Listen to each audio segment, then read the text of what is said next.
Okay. Yeah, so most recently, you had been staying at a place called the Windbrook Inn, which is over here. And you thought the owner of this establishment, Aaron Windbrook, was a fairly honest fellow. However, you very recently discovered after going on a midnight walk that he might be involved in some kind of deeper conspiracy within the town. You had found out upon arriving in the town itself that there was some kind of outbreak of the undead forces that had risen and begun to devour the town itself. The town barely survived with the help of 2 doctors that had arrived, called the High Shields. The High Shields, along with the rest of the survivors of the undead scourge, managed to quarantine the remaining villagers, the undead villagers, on an area of the town called the Forlorn Parish. They dug a massive trench around the outside, they flooded it with water, and the undead didn't dare to cross the stream back into the town itself. The promise being that these 2 doctors, the High Shields, would one day find a cure and reverse the undead transformation. A promise that has yet to be fulfilled.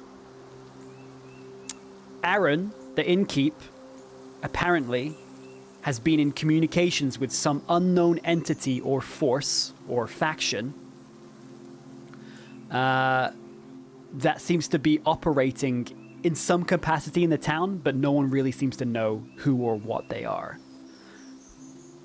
Aaron did his best to warn you about getting involved, but did give you a series of clues that point you towards the Forlorn Parish as containing potential answers, if that is something that you want to pursue. You decided to kind of, lay low, keep working on your reputation in the town before getting involved in anything too heavy. That you were going to move over to a place called the Mariner's Hush over here and start taking on a quest to essentially exterminate an infestation of large crabs, which had been giving the fishermen a lot of trouble as of late.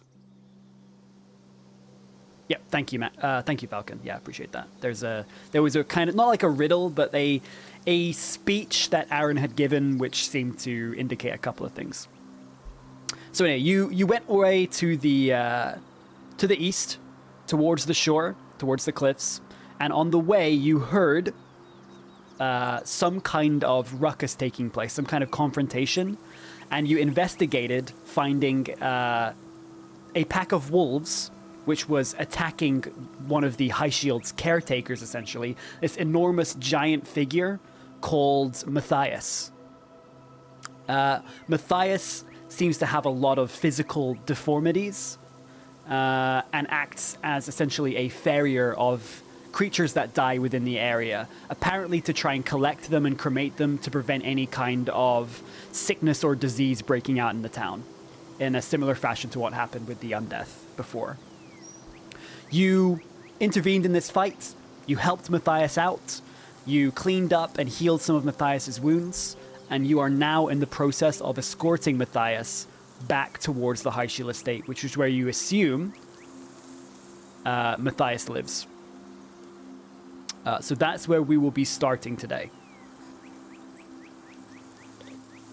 For new people, I'm aware that was a lot that I just explained. Don't worry, you don't need to remember all of it. There is, as I've said before, there is the story command here, where there's essentially all of that is just written up. I think it's only like a page and a half long right now. So I need to also do this.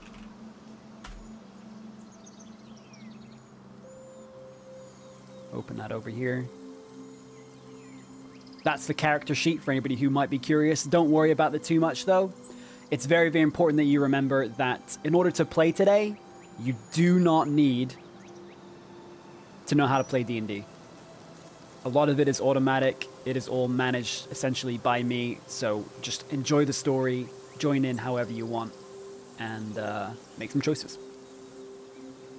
Thank you, Falcon. Legendary modding happening right now in my chat. So you begin to travel back northward here, following the more trodden path, the traditional means of navigating around the town. You are aware by the various signposts and the map that you don't have with you, but you've been shown this map before, that to the north is this High Shield estate. You don't know exactly what that entails, but you can judge by the images that you've seen on the map that you've provided to you that is some kind of castle or fortification. You begin walking northward. The sound of the town, the bustling villagers off to your left towards the west, and you're now able to see up to your right on a elevation which reaches up perhaps 20 or so foot at a diagonal up a kind of very steep slant, perched up upon this ridge in amongst the trees, there is the Eastwatch Tower. You're walking for about another 2 or 3 minutes, and you get to a point where there's very clearly a path that leads off from the road that you are traveling off towards the Eastwatch. And it's at this moment that you notice that Matthias stops walking. Very kind of slowly comes to a stop behind you as you travel. This enormous, disfigured creature just absent-mindedly staring towards the tower off to your right. Is there anything that you do immediately? I'm going to open up a poll. I just want to see where you're at and if you want to directly intervene, as you all turn and notice this happen. So, as you can see on the screen, I have opened a poll. This means that you can vote. You can use any words that you want, okay? The voting system is not closed. There aren't preset options. The only caveat is that you have to separate any words by underscores like Max has done. So you're seeing Matthias now standing behind you, absent-mindedly staring in the other direction here, standing there, towering a good 12 foot tall, 12 to 15 with bad posture, garbed in tattered linen robes and cloths, blotched, dark, purplish gray skin. This kind of otherwise very intimidating looking figure just absent-mindedly staring off towards the tower.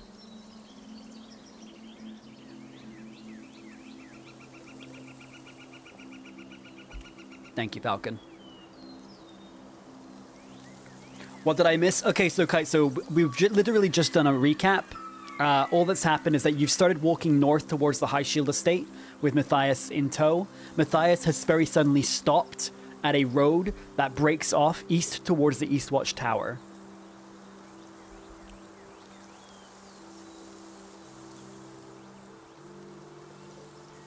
Okay, so you can see that we now have 3 votes for slowly approach. It's also important to notice that if you ever want to change your vote, you can do that by voting again.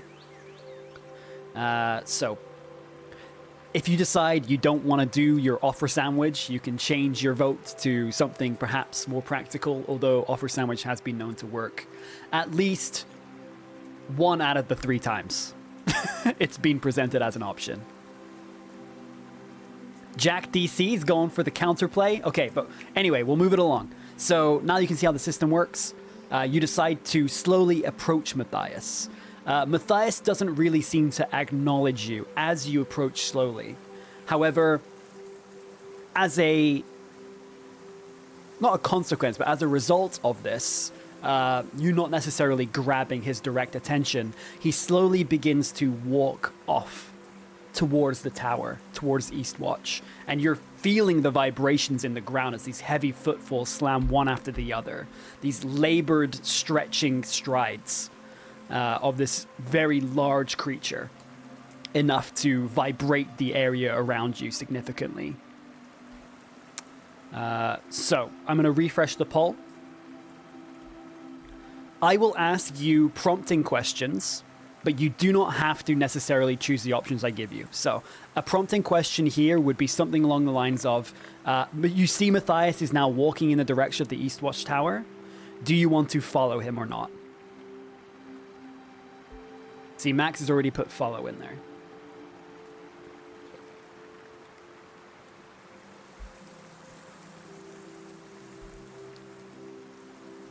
Thank you, everybody, for the welcomes. I appreciate you doing that, as always. It's always very reassuring to see us saying a quick hello to new people in the chat. Thank you very much.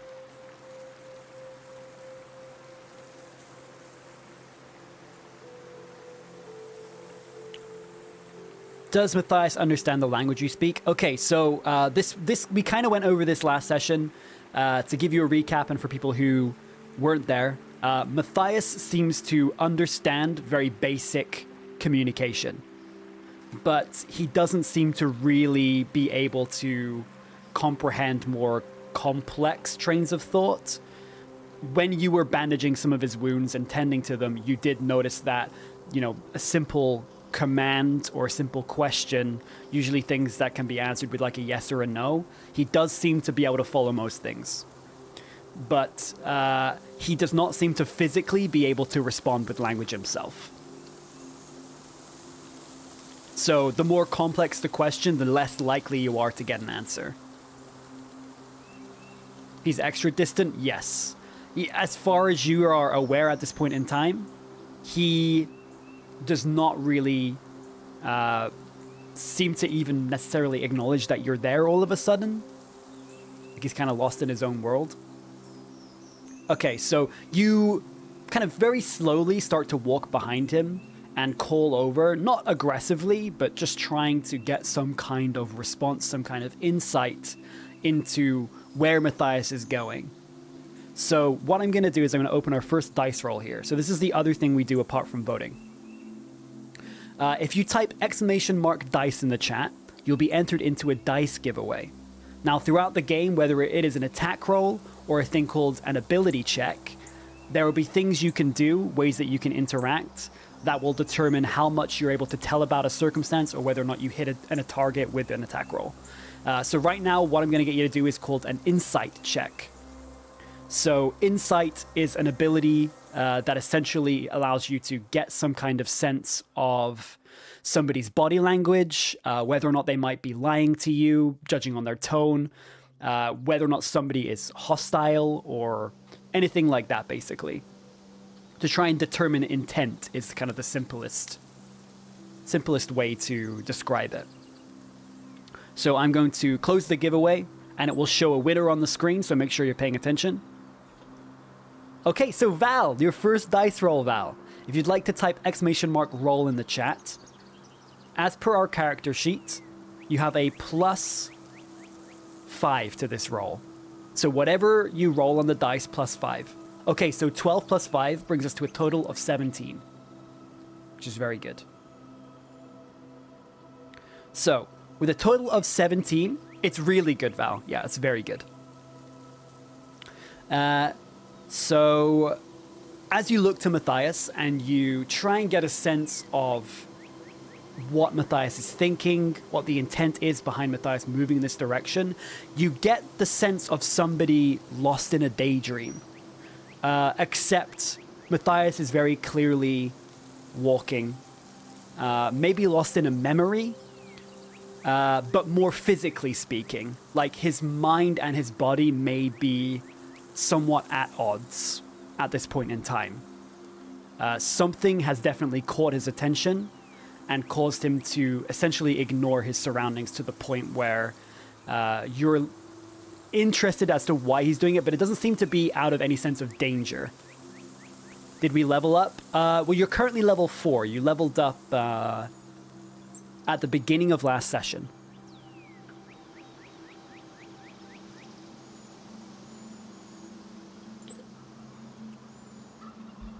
So Matthias is now wandering in this direction towards the Eastwatch Tower. Is about 10 foot away from you at this point.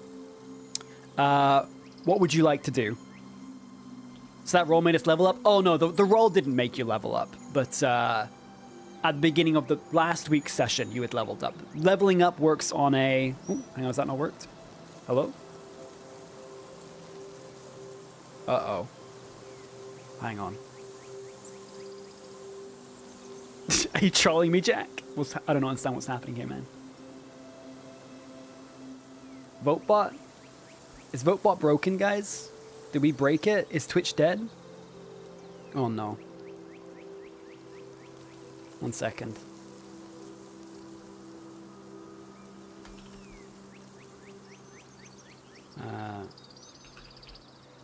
Probably broke because he rolled so well? Yeah, probably. Okay, it's back. All right, we're back in there, chat. Okay, sorry about that. So, exclamation mark, vote, space, and then what you want to do. So, sorry, Lettuce, you'll have to re-enter that answer. Does it say level 3? Oh, you're right. Okay, I don't know if I can change that in here. I'll see. I completely forgot to update that. Thank you. Where is it? Character group. Follow aggressively. All right. Oh, I can change it here. Here we go. There you go. Thank you for the reminder.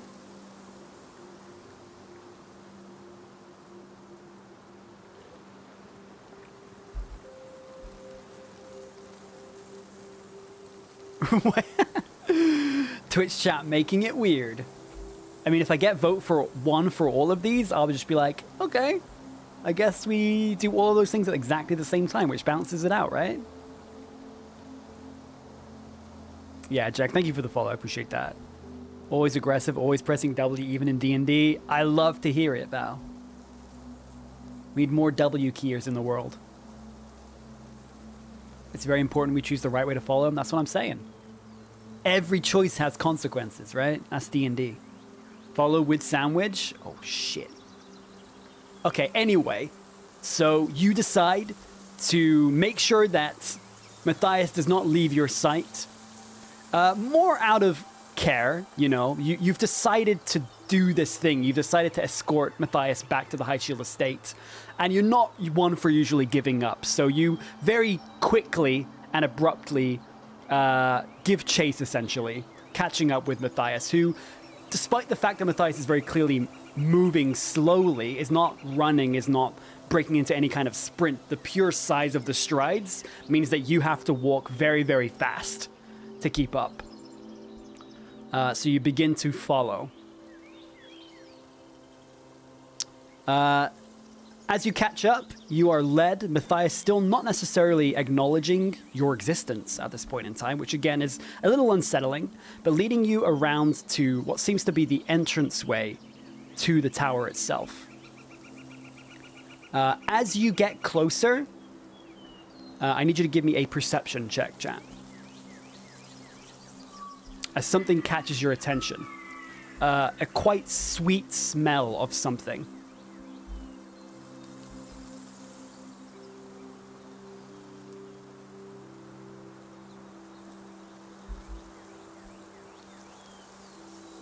I'll leave the bot open a little bit because I know mobile users have delays, so. Closing the giveaway in a couple seconds. Closing it now. All right, Flip. Please hit us with the roll.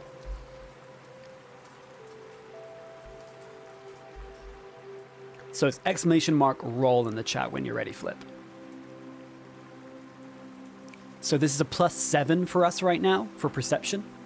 We are very perceptive people. Okay, so a dirty 20. We love those. You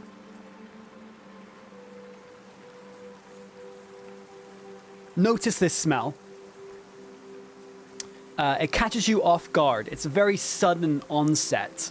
And it gets to the point of, with your very keen senses, almost overwhelming, as it seems to block out even the smell of the salty sea air coming in from just over the ridge to the west. Sorry, to the east.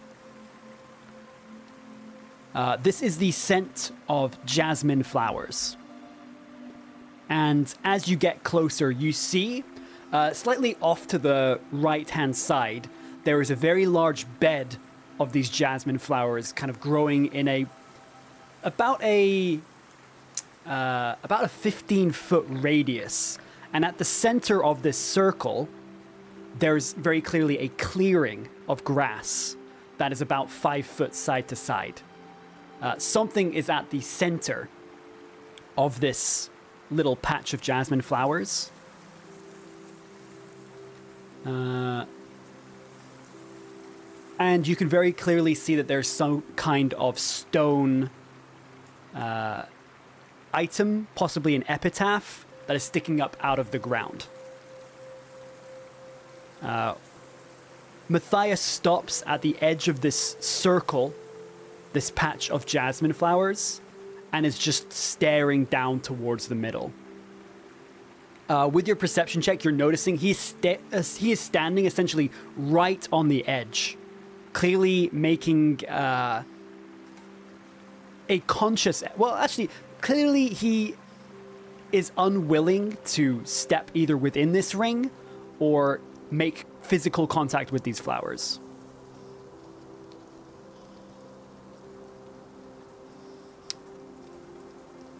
I'll reset the vote. Sorry, I should have done that earlier. I'm a little off my game today. Let me reset the vote real quick. Apparently the voting is broken today. That's fucking feels bad. Hello? Man, why is this happening today? Sorry, chat. Usually this system works perfectly, and today it's decided not to. There we go. It's back. All right, so the vote is now open. Fondle stone object. Someone's always got to make it weird. It's not Monday. That's what I'm saying, dude.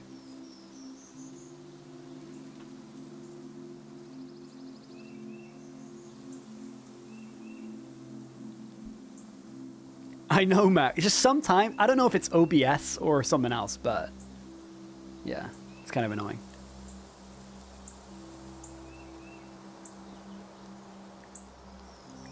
Okay. That is extremely unanimous, yeah. All right, so closing the vote. Hopefully it works this time. As you move towards the bed of flowers, you're realizing that there's about a 8 to 10 foot stretch between the outside border of this circle of flowers and the inside where this epitaph is. You can very clearly see from here, with your passive investigation and perception, your natural ability to determine detail quite high, that there is a name carved into the epitaph. There is some smaller text below this name, but it's very hard for you to make out from this distance and this angle. Upon the top of this epitaph is a name, and the name reads Lucy Thompson.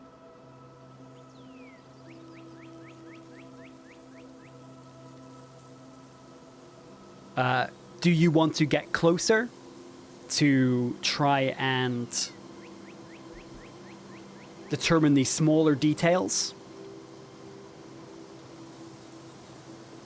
Votebot, I hate you so much. What's going on here? I think it's my stream deck. Like, it's not really registering things properly. Votebot. There it is.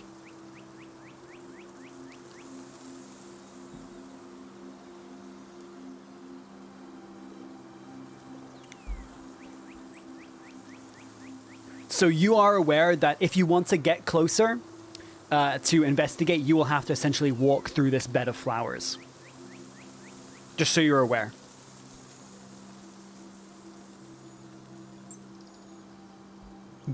Just get it, dude. Just get it. While we are doing that, I think we'll go with Archfey's idea to do a history check. So I'm gonna open up a dicebot roll as we see if we have any prior knowledge of this name while we wait for people to vote on what they want to do next. So if you've already cast a vote, or you're unsure if you want to vote, you can enter the dice giveaway.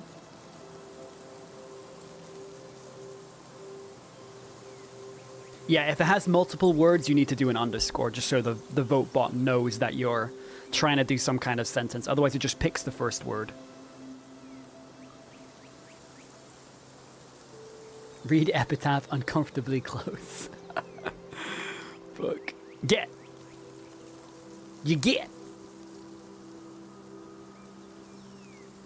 All right, closing the giveaway. All right, Bean. We're going to do a history check.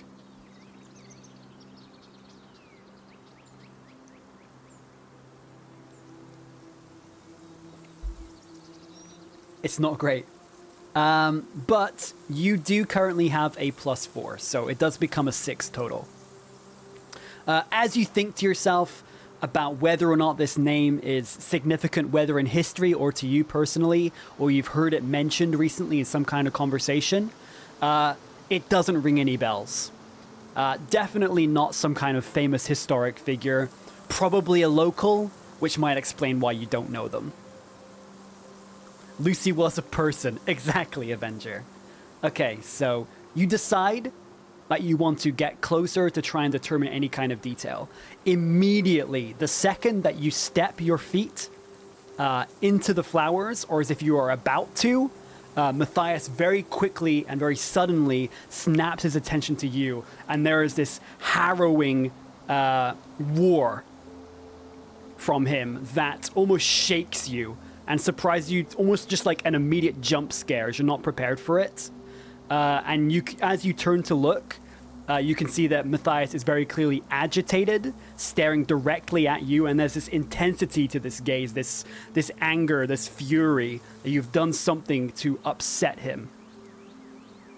What do you do? Is the vote bot going to work? Oh my god, the vote bot's working. Obviously, you can still enter, but you may choose to be careful about how you navigate the flowers. Or you could attempt, or you could say that it's not worth it, and you could just, step away.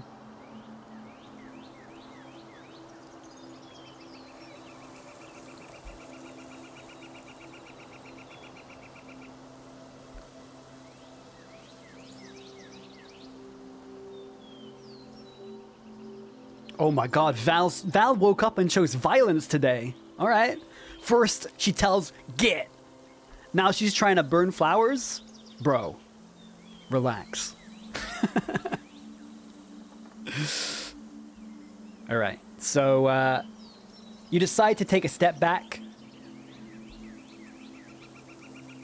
You very, very cautiously and carefully, as if you're stepping away from an animal's meal or away from a child's young. A child's young? A creature's young. Jeez. You step back very cautiously, and as you do so, kind of raising your hands, trying to calm Matthias down, I need you to give me a persuasion check, chat. Not something that you're typically very good at, but we'll see.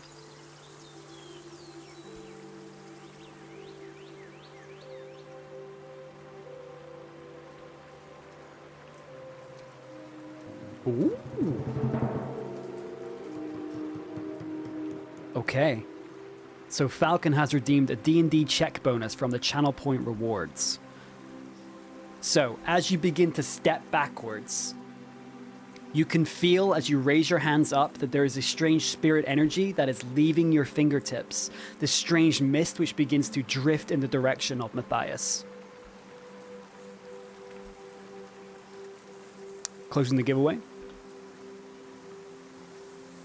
Max. Please hit us with that exclamation mark roll, please. So you have a -2 to the roll. The check bonus nullifies that. So this will be whatever number comes up on the dice. The suspense. Holy shit. Okay, Max. Clutch it out. Why not? Okay. So that becomes a straight 19. This spirit energy leaving your fingertips, drifting towards Matthias. He seems to unknowingly inhale it, and you watch across his eyes a momentary glaze as the mist seems to form around them.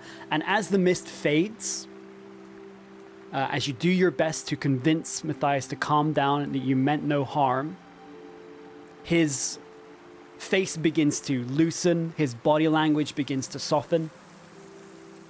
and his breathing starts to very gradually decline to a regular, albeit still labored, pace.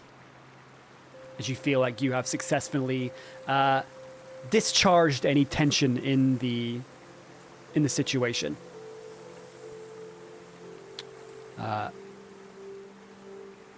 You take a couple of moments just to check that everything is fine.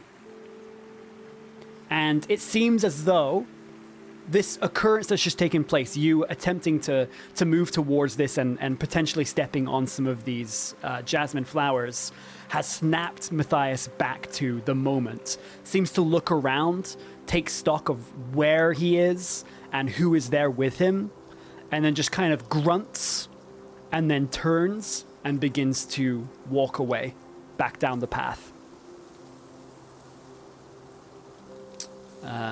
Now, obviously, this leaves us open to another vote here. You could try again. He's no longer watching, right? As he turns and begins walking away. Or you could simply choose to follow and get back on the road.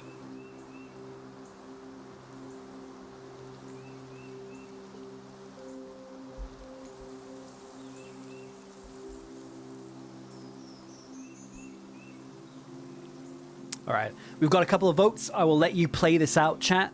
Let you vote amongst yourselves, and maybe we'll get some kind of grouping here. Enjoy watching him walk away. Ooh woo bean. Ooey wooey. Okay, we currently have 3 votes for approaching the epitaph. That looks like it's probably going to win here. We're now 3 and 3. 4 and 3. Let's see if we can get a 5 here. If we get 5, we go with the option.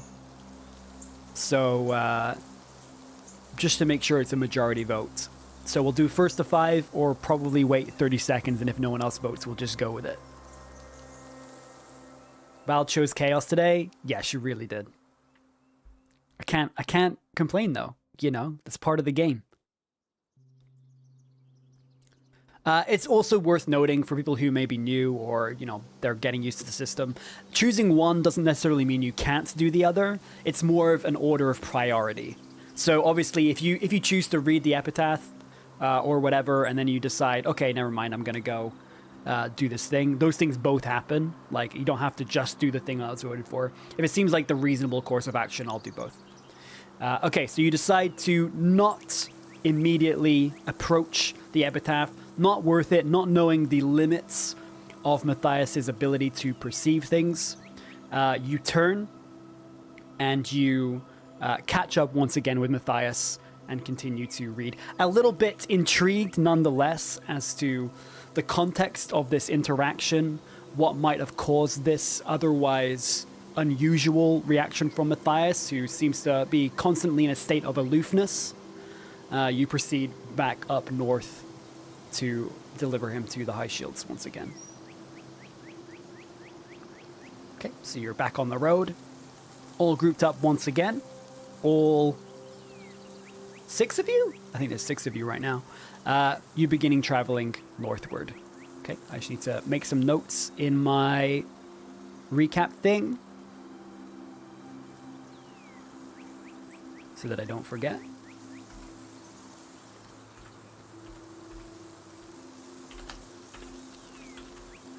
Look at me writing down what you do, chat, so I can use it against you later.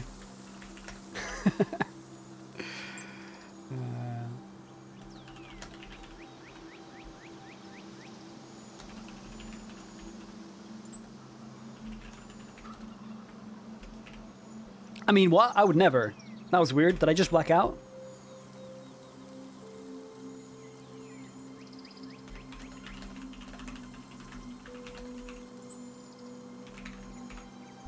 Okay. As you approach, eventually you get to a point following this ridge on your right. There is something you don't immediately expect. Although it doesn't show it on the map, in a similar fashion to what you imagine has happened to the Forlorn Parish, you can see that there is actually a moat that has been created around a fairly small castle-like structure. Traveling through the woods on this path, approaching the structure itself, you notice that there's a small fork in the road off to the right as you come to this very narrow drawbridge that leads over to the castle. There's another path that leads off, and you can see about 40 foot in that direction, there seems to be some kind of small cabin, and Matthias begins to arc off in that direction, splitting off from the main path that leads inside the portcullis. Let me just switch the map real quick so you have a better idea of what's happening.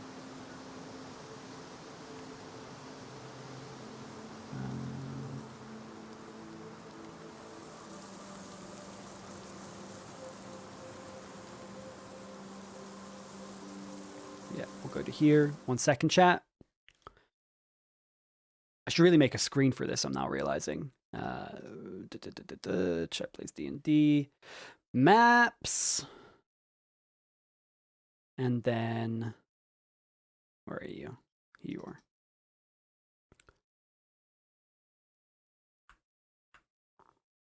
Magical darkness has been cast? Yup. Okay. All right, so.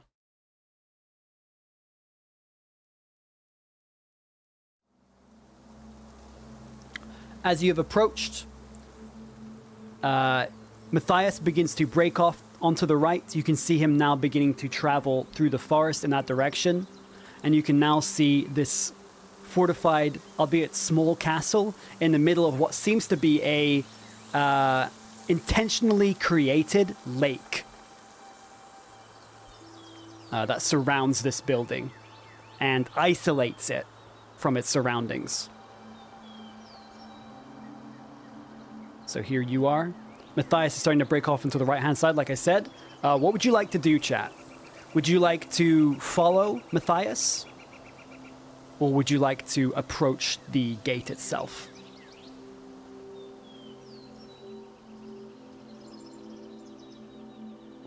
As I said, Matthias is breaking off towards some kind of relatively small hut over on the right towards, off to the east, as you're very good at telling cardinal directions with your ranger skills. Okay, so you decide to follow Matthias down this pathway. I don't have a map for that part, but that's fine. And you're greeted with what seems to be a rudimentary-looking barn-like structure. Now that you're getting a better look at it, it's about 20 foot wide and about 30 to 40 foot deep. It does not seem fortified. It does not seem to be in any way reinforced. The gates, the two very large rectangular doors, are currently open, completely wide, and Matthias begins to enter into this structure. And as you watch, as the daylight is kind of flowing in from various windows and directions and from the door itself, you can see it is surrounded, in the interior is entirely coated in areas of hay, mounds of dirt. All the way at the back, you can see that there's some kind of amalgamation of cloths and linens and various materials that Matthias instinctively seems to be wandering towards. There is a very small veranda on the outside that encircles it, some kind of point of watch maybe for smaller creatures than Matthias. And there is a fairly, what's the opposite of deep in this circumstance? Doesn't matter. Anyway, there's also a second floor to the barn, which again has a ladder for normal-sized individuals that they could climb up to that area on this other floor, but somebody Matthias, again, would definitely not be able to do so. Shallow. Thank you. Shallow. A shallow second floor that reaches about halfway into the structure.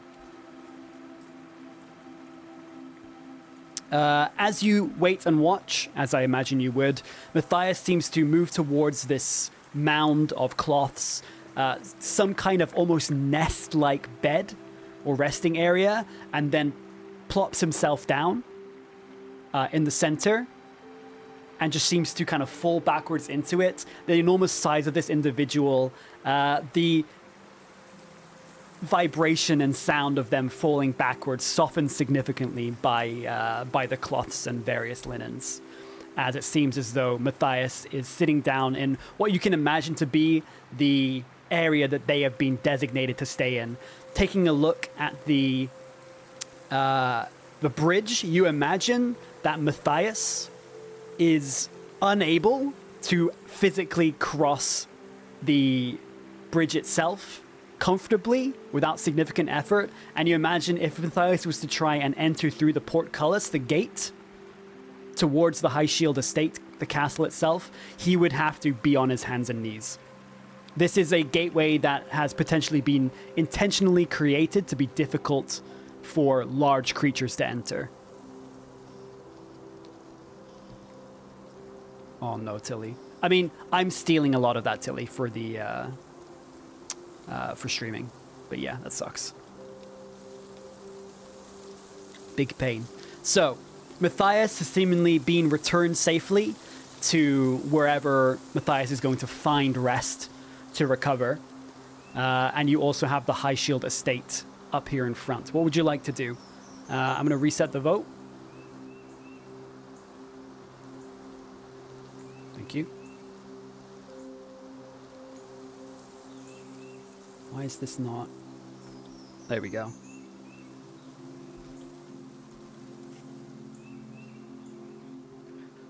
You could approach the castle if you wanted to. You don't know if anybody is home. You have essentially achieved what you came here to achieve.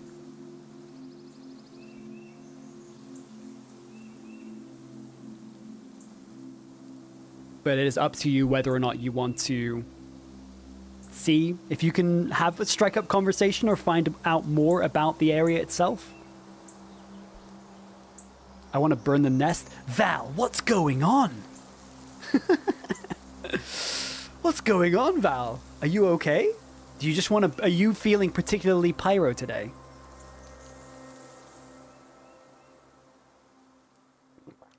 Val's working out some issues right now. It's okay. We don't judge that. Question with body language. I mean, you could try. You could definitely try. Okay, so it seems people are voting for taking a dip. Very interesting. I think I'll leave this one on because I need to know if you're actually going to do that. You can see that further on down in the direction of Matthias's abode, the barn, there is a small ridge that leads downwards into the lake itself.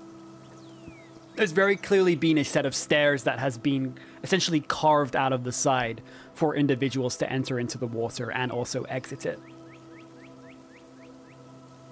The stairs just lead down into the water itself. Okay, so you approach the gate. Okay, so you decide to move over. Let me just hide Matthias from this. No longer on the screen. You decide to move over more or less single file to the point where you reach the portcullis, which is currently closed. The gate is down, and the lower spikes are embedded into alcoves, or not alcoves, sorry, gaps that have been removed from the cobblestone below, so that the gate is entirely closing off this area. You are waiting there for about 15 seconds, not very long. As you approach, turn towards your allies, and then you hear a voice calling down from above. Hello? Sorry, just give me a minute. I'll be right down. You do not see the origin of this voice. All you know is that it is calling down from somewhere above, perhaps on the top of the fortifications. Okay, so I'm just going to open a poll. One sec. That doesn't... Yep, there we go. Are you going to stay and wait? I'm assuming you do, but I'm going to just ask this. Sometimes the small details can be important or relevant.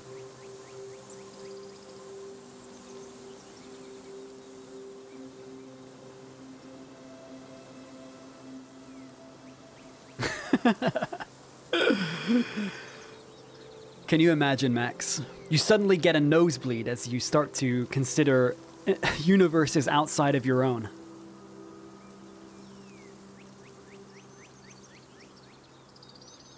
I mean, you did come from another world, so I guess it's not that far-fetched.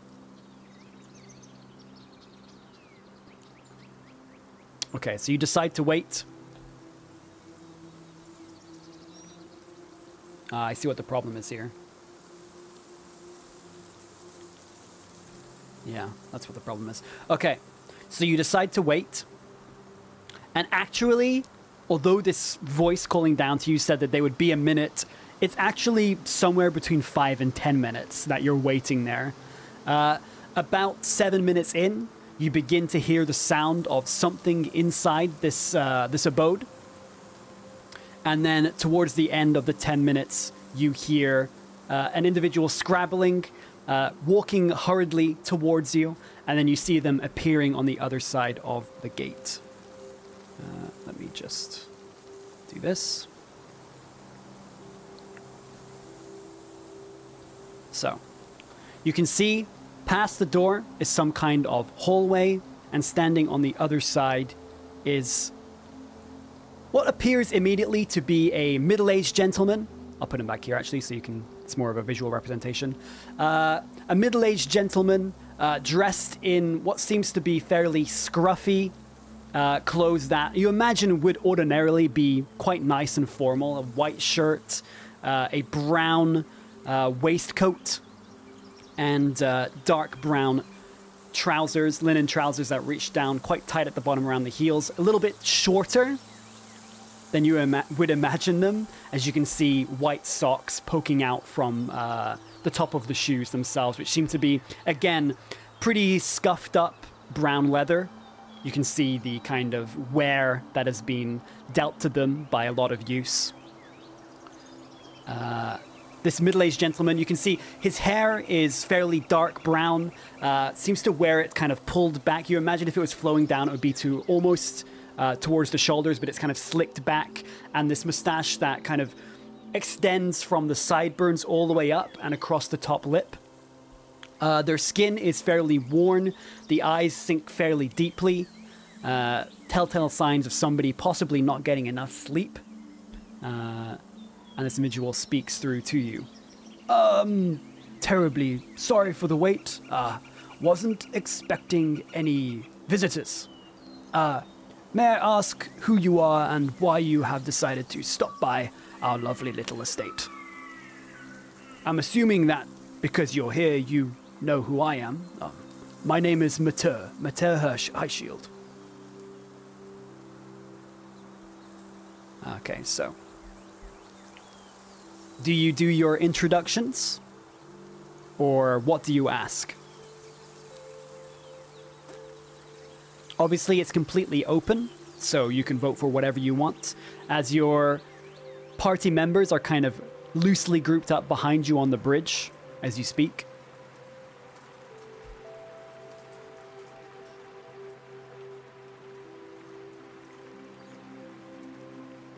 Offer sandwich. Yeah, I mean, yeah, you could. You could do that. There is nothing stopping you from doing that. I feel like you have a sandwich on you at all times. It worked once, and therefore you will not dare to be unprepared in the future.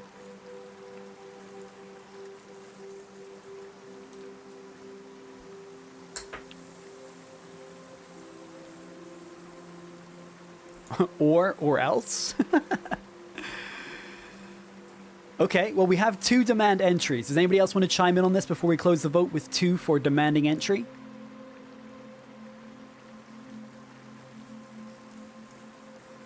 So this is essentially, without introduction, you essentially demand entry into this castle fortification.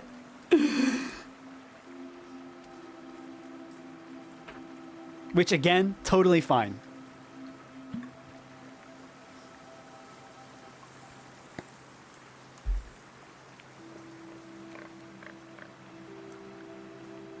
Explain Matthias, question troubles. Okay. Well, that's currently got... We're technically 2 and 2, because we have 2 demand entries. So I need a little bit of a tiebreaker here. to see how you approach the introduction to this individual, your first interaction.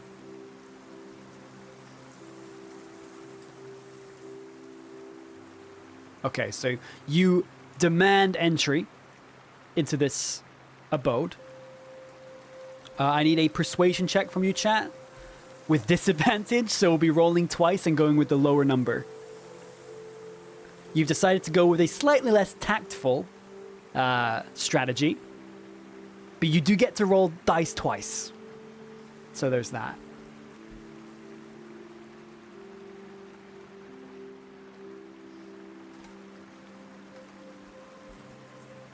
Sorry, Falcon, you're a little bit too late. That's okay, though. Rolling means we level up faster. Can you imagine? Closing the giveaway? All right, Jack, please give us that exclamation mark roll. It has a -2. There'll be another dice giveaway after this, so that's an 8. So we have our first roll from Jack, which is an 8 total. There will be another giveaway, because we're doing it with disadvantage, which means that we essentially roll the dice twice, and the lowest result is the result that we go with. So you can enter again. There's no limit of how many times you can enter the dice giveaway, unless you're Sokite, in which case you may decide to roll like 5 natural ones in a row. You may want to consider giving it a moment.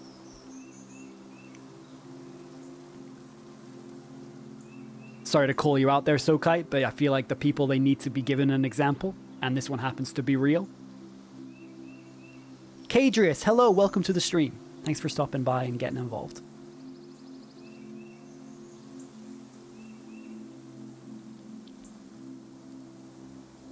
Dice out for Sokite? Oh shit, that's a good one. Closing the giveaway. Okay, Val, please give us our roll. So the last result was 8.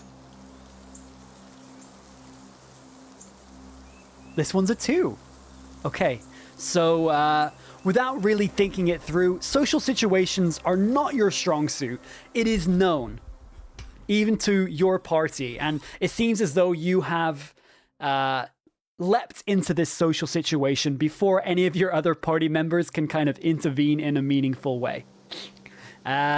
And you demand that you be led inside without really thinking about how that might sound, though you start to very quickly realize as you see Matur's face start to shift and scrunch up into a very confused look. As he simply replies, no offense, but I would rather not do that. I'm not sure who you are or why you are here, and this is my home, and well, that's about as much as I care to explain.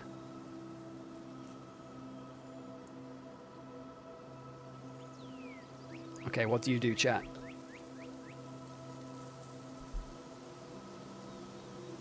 Kill him? This gate has gaps in the gate, so you could technically shoot an arrow through.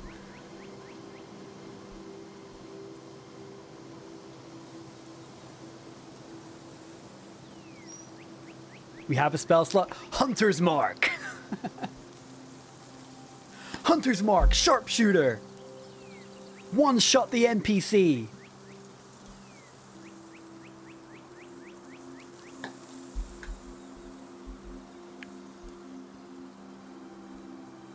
Y'all are choosing chaos today. Luckily, there are just enough people here voting that the chaos is being subdued to a manageable degree. So good on you, Twitch chat. You're doing great. If we use Hunter's Mark but don't attack, will that intimidate them? Probably. Probably. Explain what happened. Okay, we're closing that before things get too crazy. Alright, so you do your best to explain the situation, and at this point in time, Trank has come up behind you and is now helping to explain the circumstances that have occurred over the last couple of days. I'm going to roll. Okay, it's not great. So, Trank attempts to relieve some of the tension. Doesn't do a fantastic job. But Matur's facial expression and body language with your insight capabilities is starting to soften ever so slightly. He says, to clarify, Mature replies, well, first of all, I suppose if you're telling the truth, thank you for doing all of those things that you've done. Supposedly.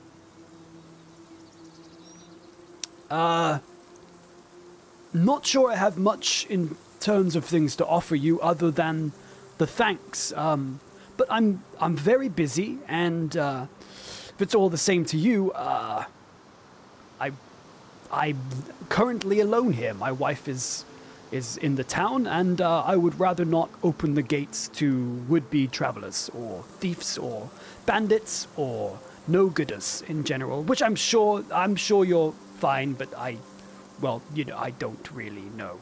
So, yes. And he just kind of stands there with his arms crossed. You can see the way that his feet are turned. He's already looking to leave the social situation. You know how some people are? You can tell by their body language that they're already looking for an out.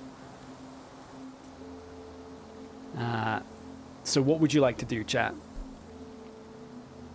Obviously, you can try and look for a way to... Hang on. Votebot. Votebot, there you are. Sorry about that.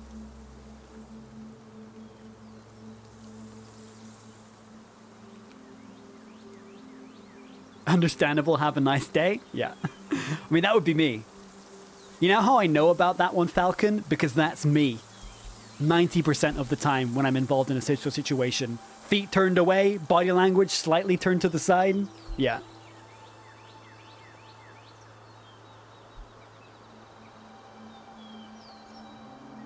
Vote Sleepy Riot. Yeah.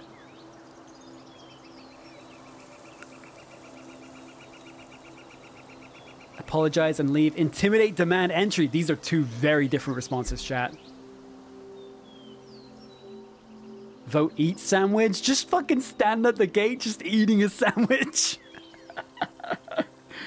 Oh. You see this sandwich? This is gonna be you.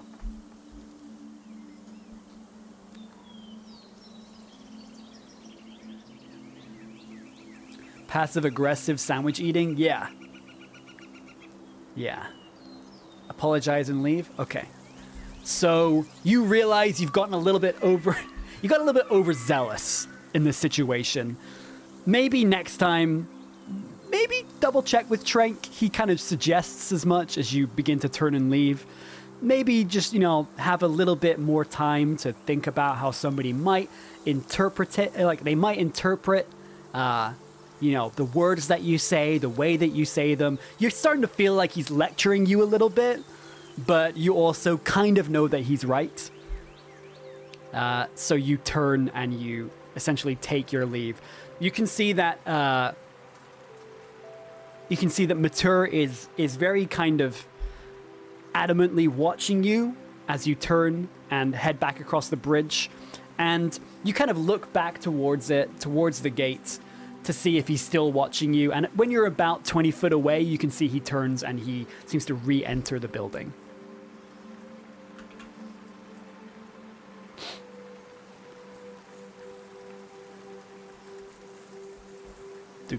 I'm thinking of CR rules when the intimidation is strength. I mean, you can use either. It's an actual rule in the game, right? Variant skill checks. I allow for that stuff.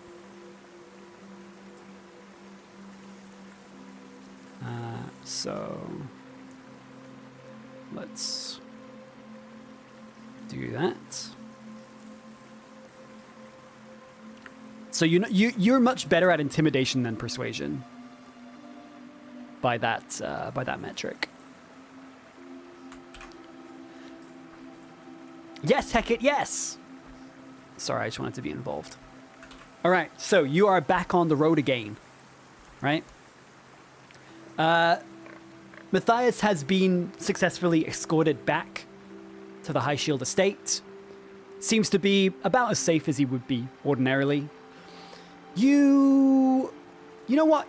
I'm gonna do an insight check real quick, right? I wanna get a sense of how well, despite your lacking social abilities, how well you think that this situation has unfolded. Both in terms of any kind of lingering effects with Matthias, having done what you've done, and possibly your initial interactions with Mater High Shield. Just so you get a better idea of how things are going.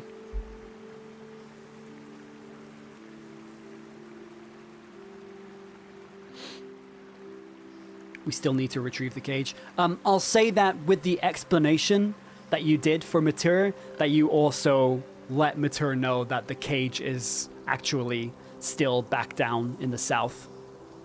And he probably would have just simply said that they'll send someone to collect it, or a group of people to collect it.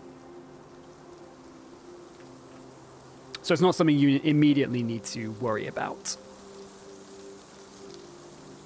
Closing the giveaway. Avenger, hit us with the roll, please. So this is a +5 to the result.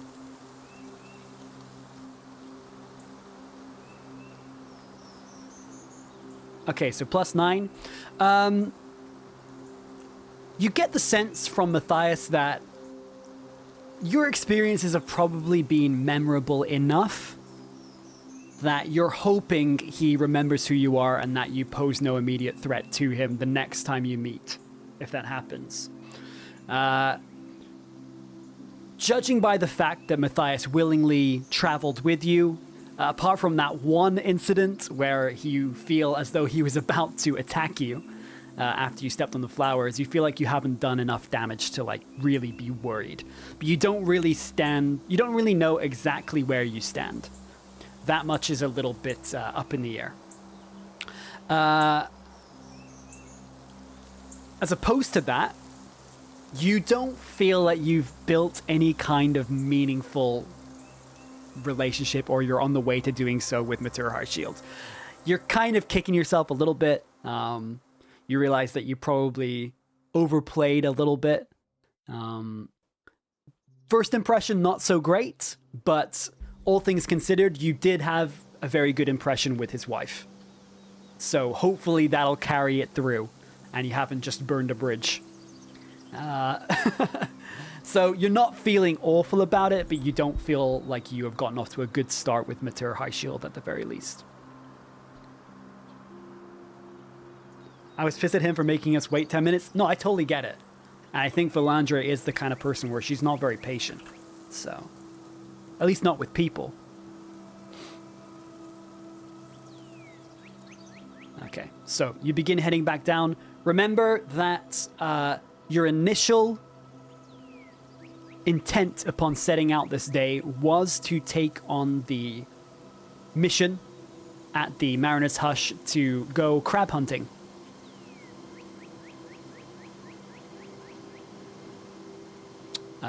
So I just want to do a refresh on the poll. Does this work if I hit this again?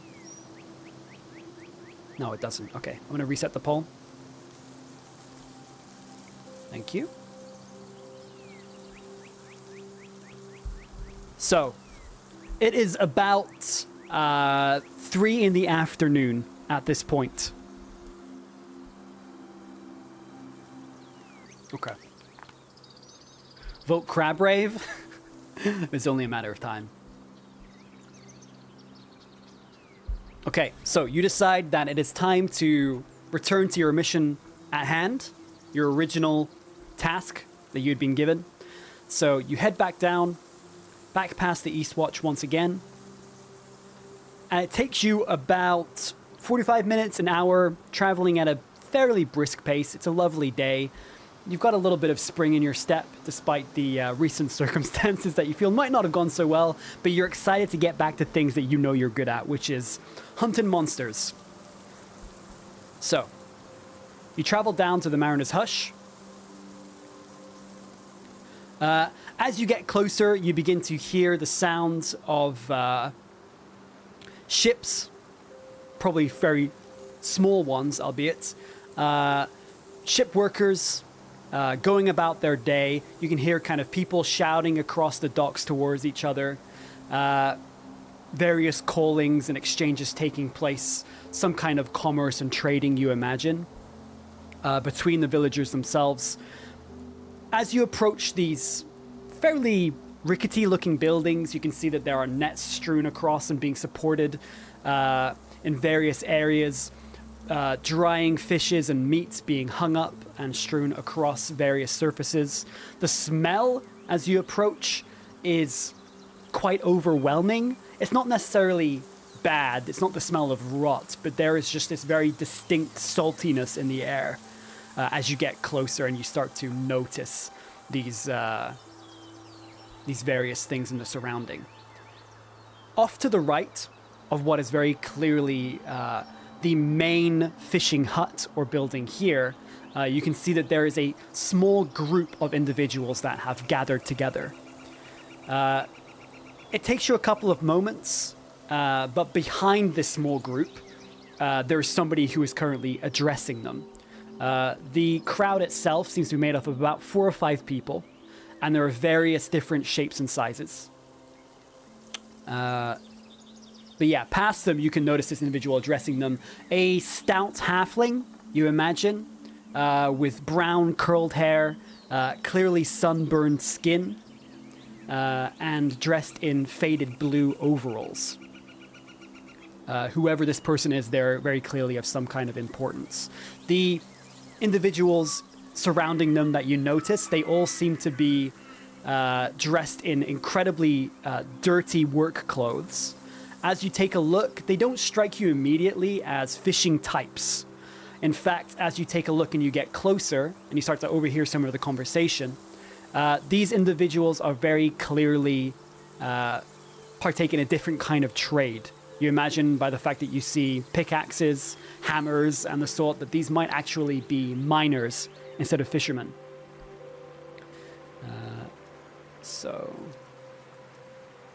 Hello, Firefly. It's great to see you. Hope you're doing all right at work. I'm assuming you're at work today. You usually are.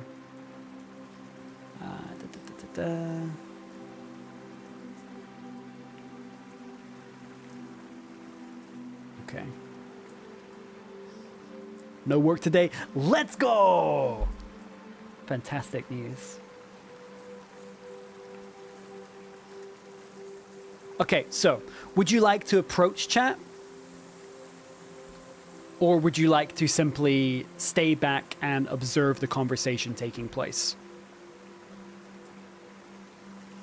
You do imagine that the person that they are speaking to, this halfling, is probably someone of importance.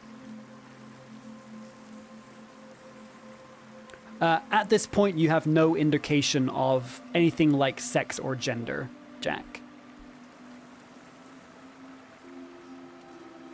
Just so you're aware. As you are quite far away and you have not asked that question.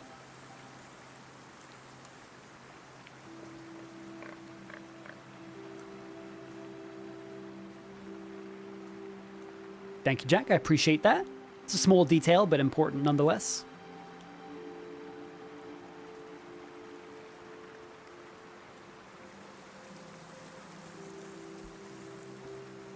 Okay, so we've got a couple of different votes here. Obviously, people who haven't voted yet, you can choose one of the other options. You can come up with your own one. It's very important that you have the opportunity to make up new responses or new options. But you can also conform together, work together towards a specific end. Listen to convo. Okay, looks like that's what we're going with. So, closing that, you hang back a little bit behind the crowd. And you listen in on the conversation taking place. All right. So they seem the miners seem to be upset about something. You notice this very quickly as you begin to approach. The halfling seems to be quite overwhelmed as you take a good look at him. You have heard of the Cobblegage family. They are in charge of the farm and in charge of the fishing industries. the kind of leaders of industry in this area surrounding anything food related. And you imagine that this is one of those individuals. One of them calls out towards this individual, asking, demanding that they give them the resources to go back and do something, though you don't know exactly what that something is yet. And they refer to this halfling as Verna. So you know this is an individual called Verna Cobblegage.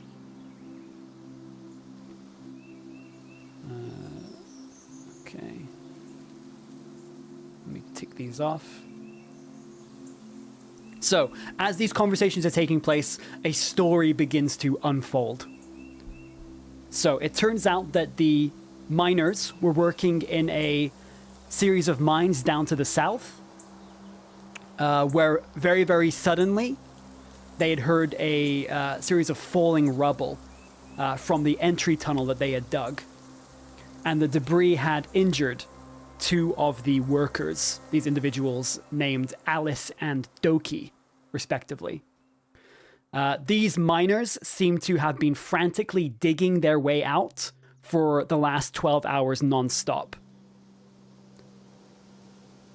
And just as they had managed to dig this escape tunnel, they heard the ominous sound of skittering of chitinous legs from somewhere in the waterways in the underground tunnels. So they desperately scrambled out and they had to leave the injured behind. So some kind of very sudden disaster had taken place, and these miners, very clearly disheveled and exhausted, have only just returned to the Mariner's Hush, escaping with their lives from both a collapse in the tunnels, but also what seems to potentially be some kind of crab-related attack that took place around a similar time. 2 people have been left behind, injured by the collapse of the tunnel itself, and these miners are begging for resources or aid to go back and help. What do you do, chat?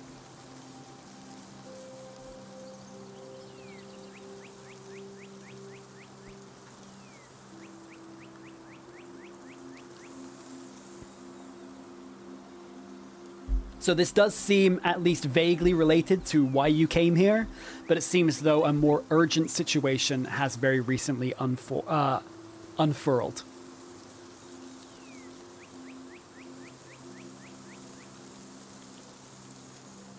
I'm not sure if you're here, Archfey, but thank you very much for stopping by. It was great to see you. Hope you have a fantastic rest of your day. Okay, so we've got 2 people now offering to help. We can go with that. I'll just give you a couple of seconds here for anybody who might want to go with an alternative.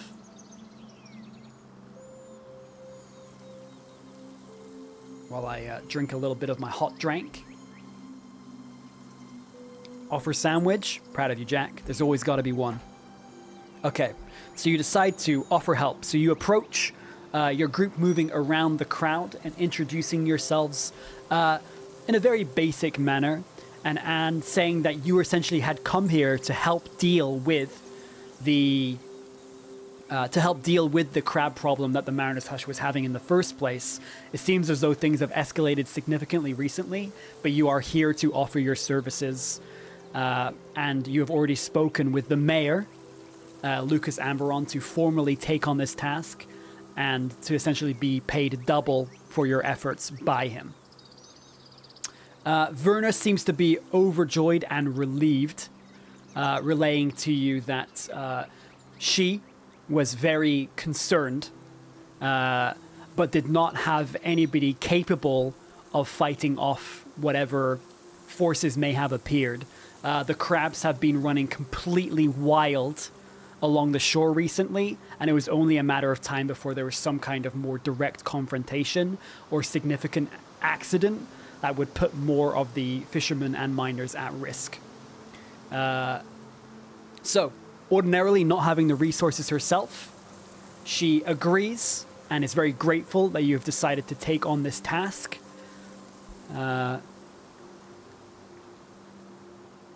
As you agree and kind of take stock of your belongings and try to get a sense of how prepared you are for the day. I will just very quickly remind you that your resources are pretty high. None of your allies have necessarily taken any significant damage, but you personally are down 2 spell slots, just so you're aware that's a thing going into this. So you're not going in guns blazing necessarily.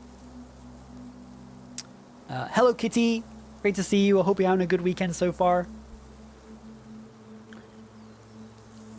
As you are doing so, it appears that one particular individual, a middle-aged man, you can see his skin is very withered. He has a serious amount of dust that has accumulated just under the eyes and around the cheeks. His skin is very kind of sun-blushed. No stranger to a day's work. He's pulled Verna aside to have some kind of private conversation. I want you to give me a perception check, chat, to see if you are able to overhear anything that is taking place during this private conversation.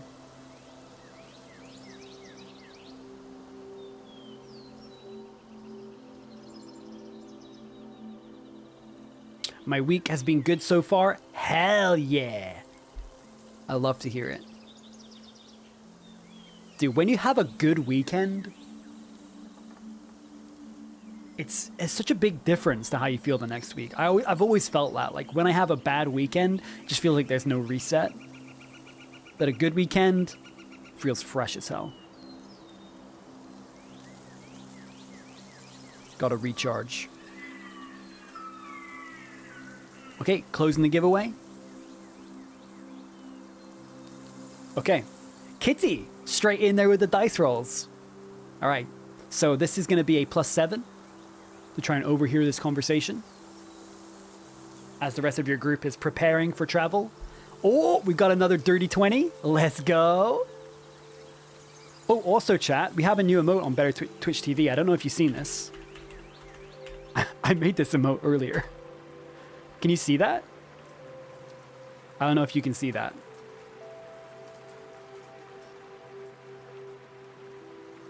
I can't see it. Oh no! Did they flag it?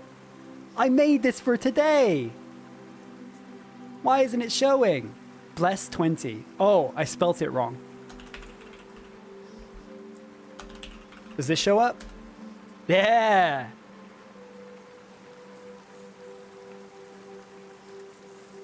Sorry, that's my bad.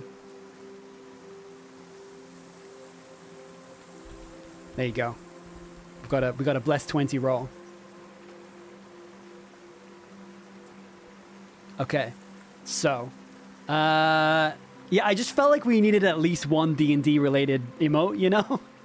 And I feel like hoping for a good roll is pretty ubiquitous with Dungeons and Dragons, you know.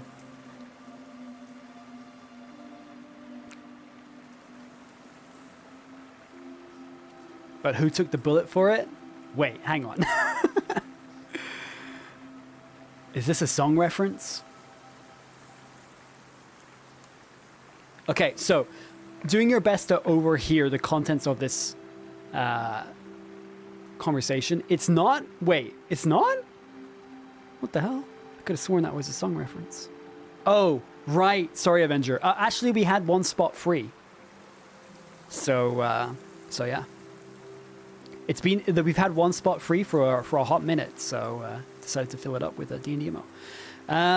Okay, so sorry. This conversation that you overhear. Let me look at this. Okay, so it seems that there's a little bit more to the situation than is being publicly disclosed.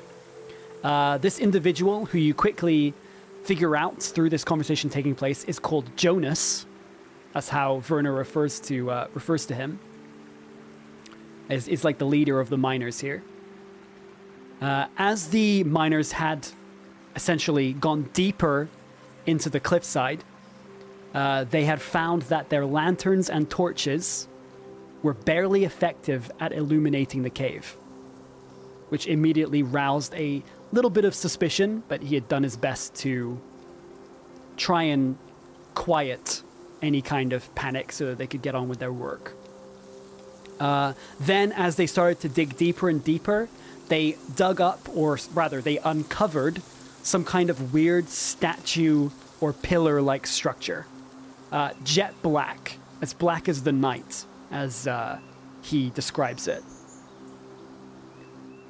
One thing that had made him feel very worried and uneasy after doing so was that they had found Doki, one of the injured individuals who was still stuck down in the caves, was staring at it for a very unsettling amount of time overnight when they were stuck down in the caves in the tunnels.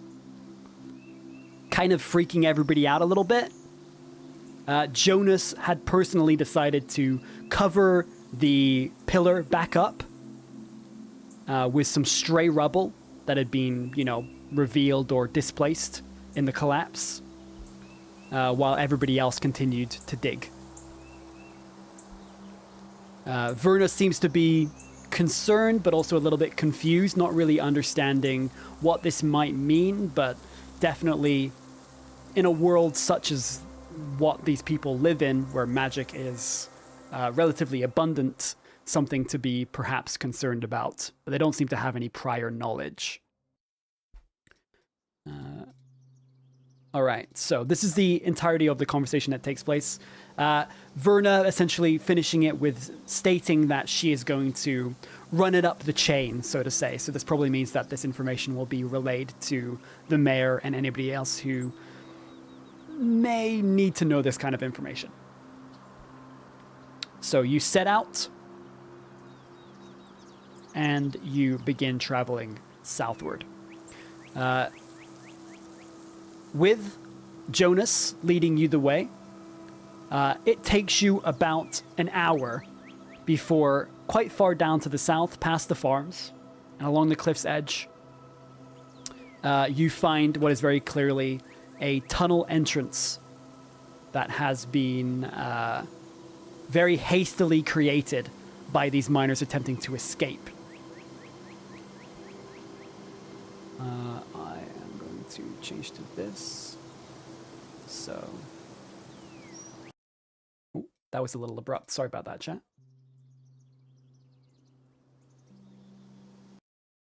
So...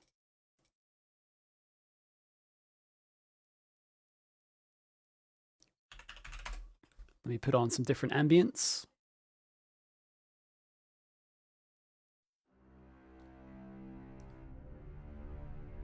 Okay. So, as you approach, you can very clearly see this very hastily created tunnel, and you can see it stretches down into darkness. Pitch black, as far as you can tell. As you take a good look around, you can very clearly see that maybe about, I want to say, about 15 foot along the edge of this cliff that is kind of towering over you as you look at this tunnel, there is what is very clearly the old collapsed tunnel that they'd used originally to get down into the caves. Completely blocked off by stone and incredibly large boulders that you can assume were not there before. I want you to give me a response here as I ask whether or not you are going to immediately drop down into the tunnels or investigate the surrounding area. So what would you like to do first? You can also ask questions if you want to do that. Do you have any questions that you want to ask Jonas directly? So to give you a very quick explanation, just once again, in case any of it was lost, there are two tunnels, essentially. One has been collapsed, the source of the struggle, wherever they had entered into these mines, had suffered to some kind of structural integrity issue, which left it impossible to navigate. So the miners had to dig another tunnel to try and escape. Perfect, Firefly. Impeccable. Hello, Kaya.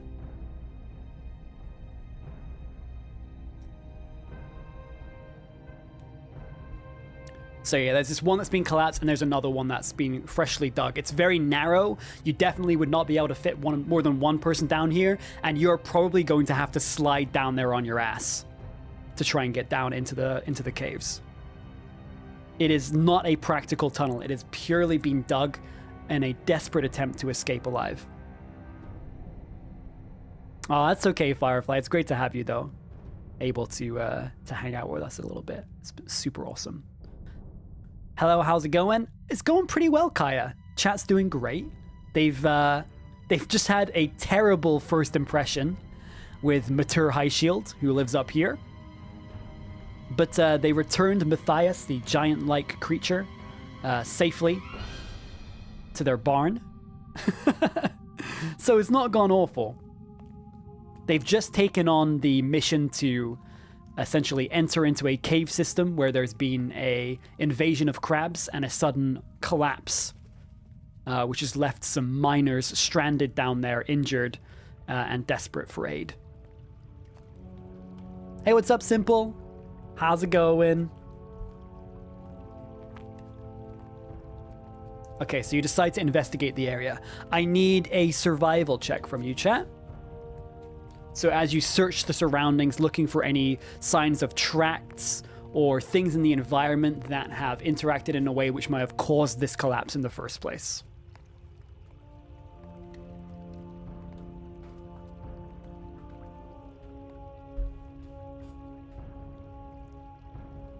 I gotta say, chaos aside, you know, generally speaking, chat's pretty unanimous today. I'm kind of impressed.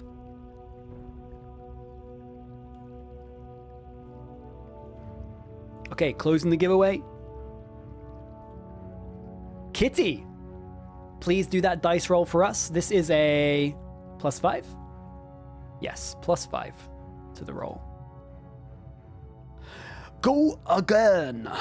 Oh my god, so with a total of 22, you very thoroughly investigate the environment, looking for any kind of indicator or sign of what may have caused this sudden and very dangerous occurrence to take place.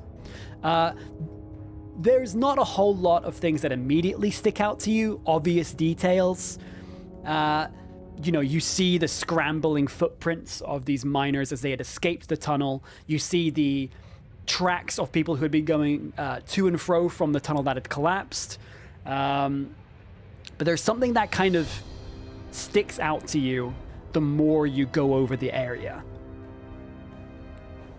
What you realize is that this cave-in seems to have been created. It's not something that happened of natural circumstance. Two things that you realize, right? First of all, the tunnel where the boulders and rocks have clearly fallen down and blocked exit, they very clearly did not fall from the ceiling of the tunnel. They had been placed there by something, or they had apparated there by some means.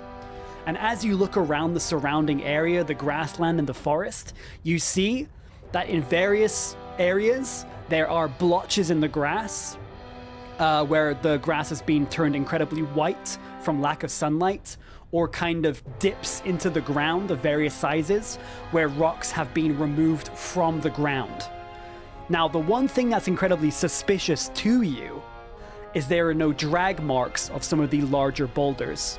So these boulders have very clearly been moved from one area to the other without touching the ground, which immediately makes you think of fairly powerful magics that might have been used, either through spells or items, magical items that have caused this cave-in. Somebody wanted this to happen, and you don't know why. Somebody wanted to block off this cave entrance, and they didn't care whether or not anybody was still in there.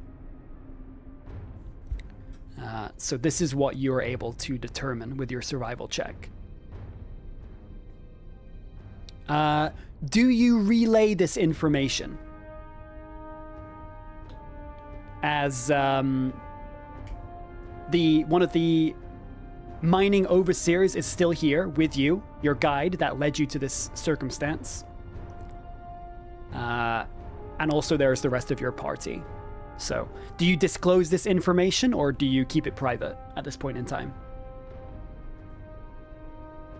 Falcon, thank you so much for the gifted sub to Kaya. Kaya, not Nakey? Uwu? Let's go. Thank you very much, Falcon. I really appreciate that, man. 105 total. That's kind of wild. Well, it's super wild, actually. It's not even kind of wild.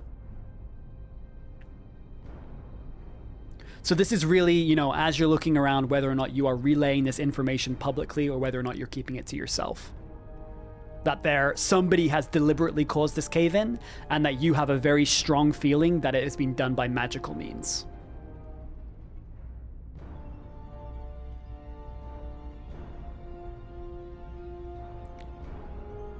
Okay, so we're currently 2 on disclose. We have 2 technically on quiet, so we're gonna need a tiebreaker here. I'm gonna go with best of 5. So whichever option gets another vote at this point. Disclose, but quietly. Quietly. So Jack, when you say that, do you mean that you only tell your party and not Jonas, the mining overseer? Or are you just trying to do it so that anybody who may be lurking in the shadows or in the forest doesn't hear you? You just say it very quietly. Okay. Understood. All right, so technically that's 3 votes for disclosing the information. So we're going to go with that. Going to close the vote. Falcon with the chaos. You love to see it. Oh my god, Firefly, what are you doing? What are you doing? Firefly, thank you so much for all the gifted subs. 111. Oh, that's crazy. Firefly, thank you so much for the generosity. Bazooka Penguin. Jack, he's already in the chat. Carhand, Shanners, Dano Millions. Welcome to the Cozy Club. I hope you enjoy your emotes. Thank you very much for being here today. Firefly, and thank you so much for all of that support. Well, for all of this time. Thank you, thank you, thank you. I really appreciate it. Okay, let me get my head back on straight. All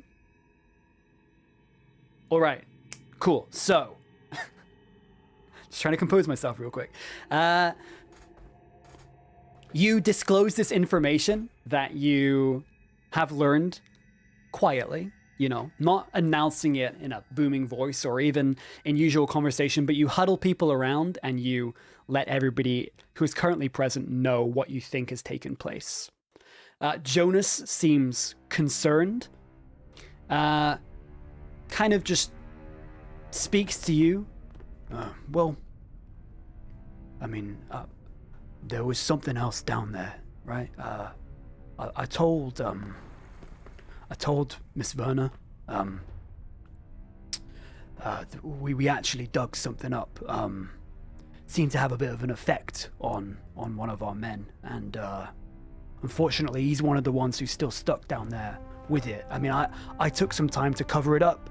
I don't really know if that did anything, but it's kind of weird down there, and fuck, I hope no one's trying to cover this up. I mean, they buried us down there.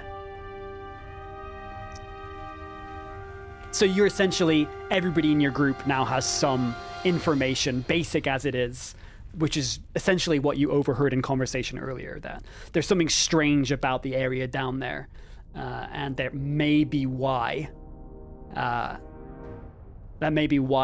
these miners were essentially buried alive. Maybe they had uncovered something that they weren't supposed to. Falcon, what are you doing? Falcon, what's going on, dude? Oh my god, gift twins, let's go! Falcon, thank you so much for the generosity, man. I'm seeing a lot of names in there too. Formaldehyde, Coco Medico, Far City, Make Things Do Stuff, Siru, and Tuna. Nuna Tuna. Thank you so much. I really appreciate that, Falcon. Seriously, dude. Thank you so much. I really appreciate it. Thank you for the generosity. Both of you. You crazy. All right, so obviously the option you have in front of you is the tunnel that you've been sent to investigate. You know things may be a little bit more dangerous, at the very least mysterious, than a simple search and rescue. So, assuming you go in, the question is, how do you do so? Are you going to go first, chat? Are you going to lead the charge? Or are you going to ask one of your allies to enter first? VoteBot, get it together. Come on, VoteBot. Yes, there we go.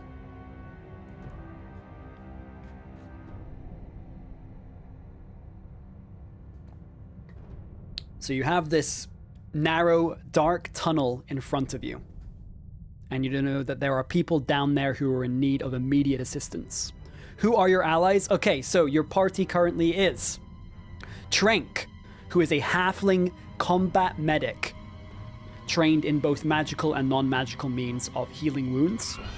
You have Roga, who is a turtle warrior, or a fighter in more traditional terms. And you have your owlbear companion, is you're a beast mastery ranger called Owlden. And we also have finally Alaric, who is a literal cat wizard.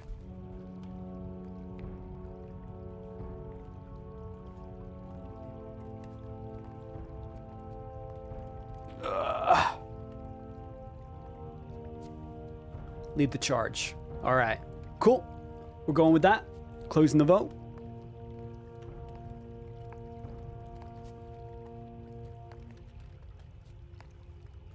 No popatos, no potatoes, no pop peep pop peep pop. No poopers? Okay.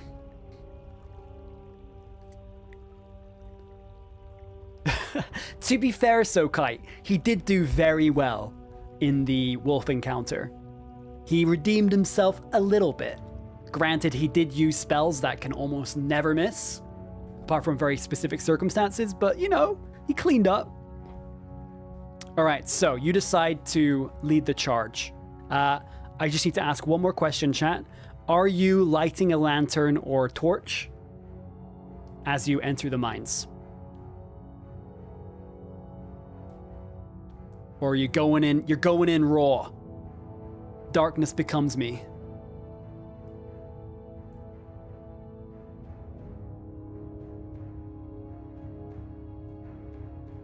Val, does torches out mean getting your torch out, or does it mean no torch?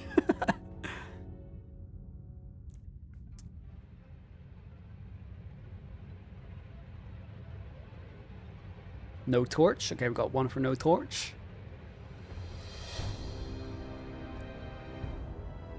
Get your torch out. Roger that. So we're 1 and 1. We'll do first to 3 here. So that's 2. No torch. So this is 3. So we're going in dark. Okay. Closing the vote. All right, so I need to bring up the next map. Please just bear with me a second here.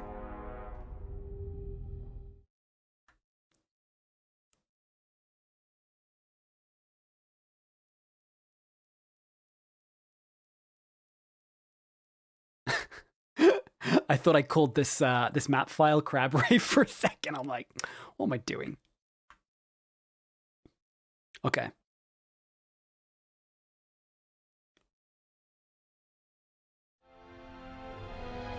All right. So, as you descend, there's a very sudden drop at the end of the tunnel, and you fall about, not far, maybe about 3 or 4 feet, and you land on the ground. I need a dexterity saving throw from you, chat, just to see how clean your landing is and to see if you make any sound as you land.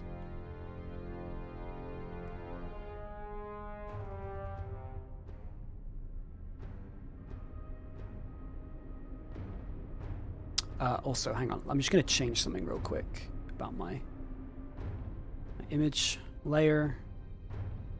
Where is it? Image, canvas size, width.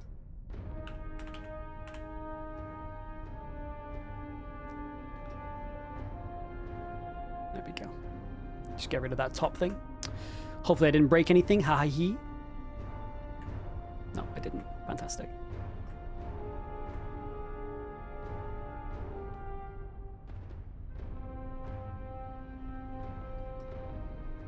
Okay, closing the giveaway. Your dexterity saving throw is +7. So pretty high. All right, Jack. Give us that roll, Jack. I know. I thought for a second I did call it Grav Rave.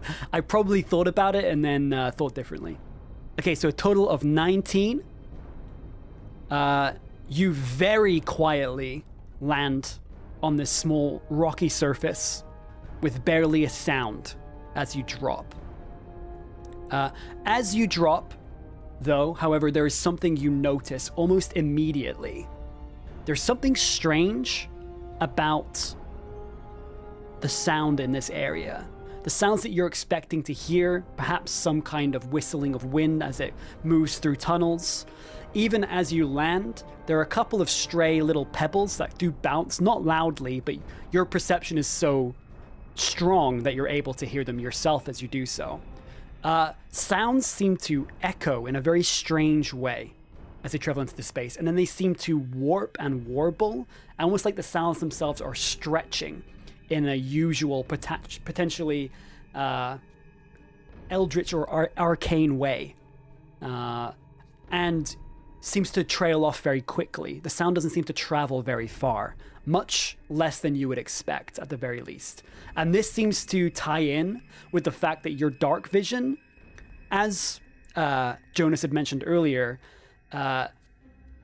light and vision doesn't seem to work as effectively as you would expect. Your dark vision at this point effectively halved, and you're struggling to see things in the dark that you would ordinarily be able to see at a usual distance. This is reinforced, this strange traveling of sound, as the rest of your group begins to drop into the area. First, Owlden follows down beside you. You have to start kind of moving yourselves in various directions as everybody drops in.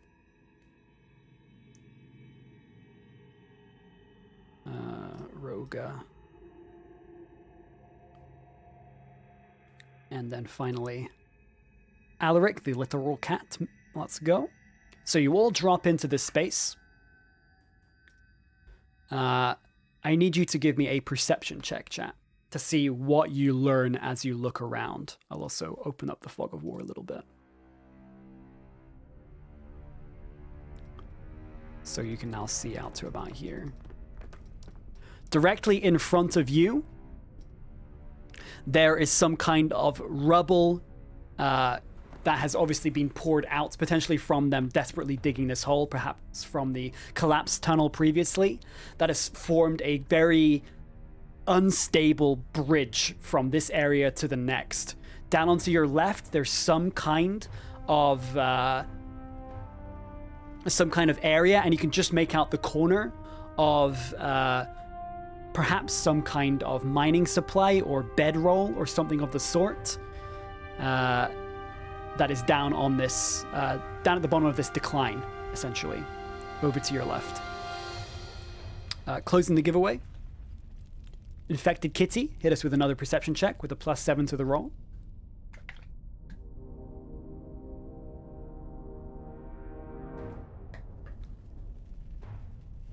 Oh my god, dude, you're rolling so high today. So the total of 26. Taking a look around as best you can, although your eyes are straining at this point in time, you actually hear a very faint shuffling sound off to your left. And accompanied by this, you hear what you think might be a whimper, but with the way that the sound seems to be warping in this space, it's kind of hard to tell. So this is happening off to your left here, essentially, as you drop in this area. So, what would you like to do? None of your allies seem to pick up on this, by the way, as you drop. I will also remind you very quickly that you may have dark vision, but not everybody in your group does. Okay? I've returned with snacks. Let's go.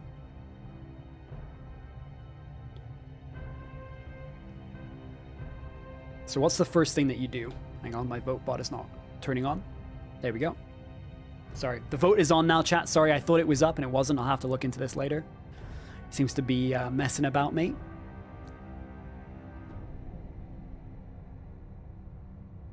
So if you want to just re-enter your votes real quick. Sorry about that. It's being a bit finicky today.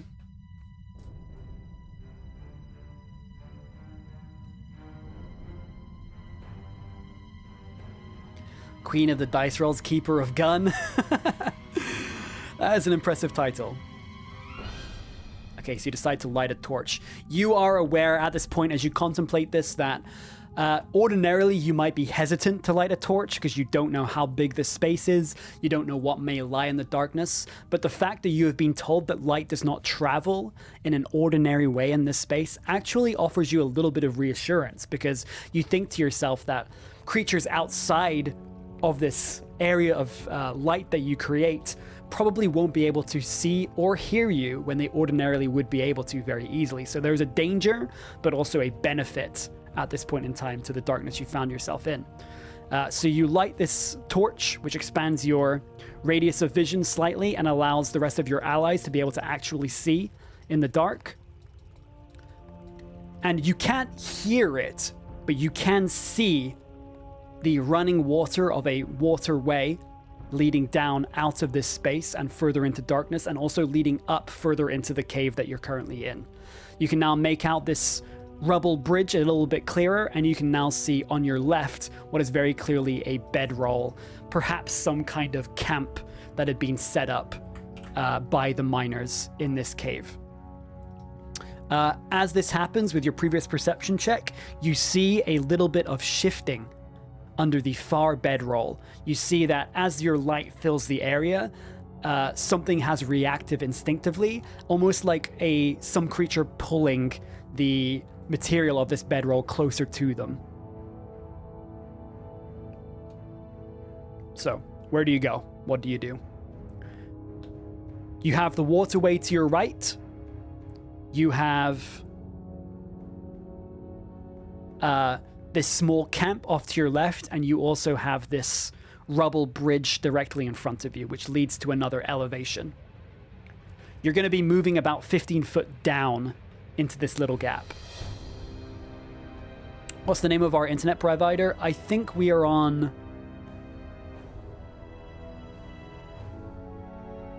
T-Mobile, I think. We're on a T-Mobile connection.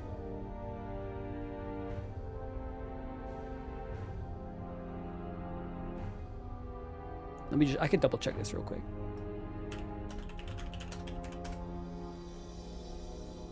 Yeah, I'm pretty sure we're on T-Mobile.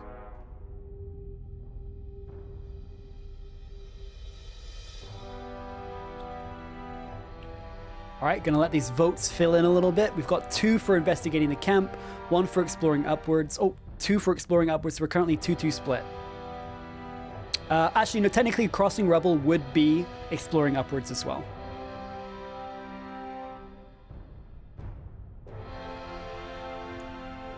T-Mobile, America's #1 for 5G. That's the one.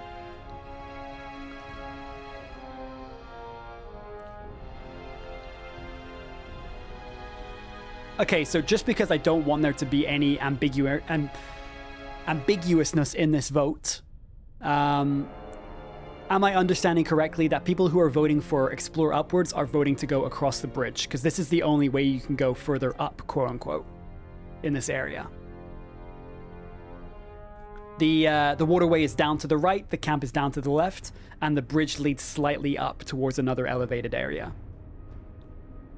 There is no area around here where you can otherwise climb upwards, apart from going back into the tunnel.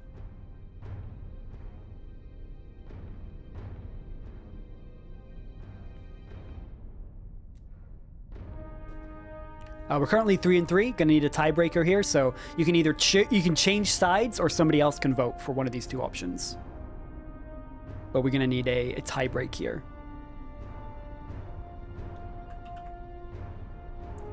So the camp is where you'd heard some kind of shifting sound in acknowledgement of your arrival.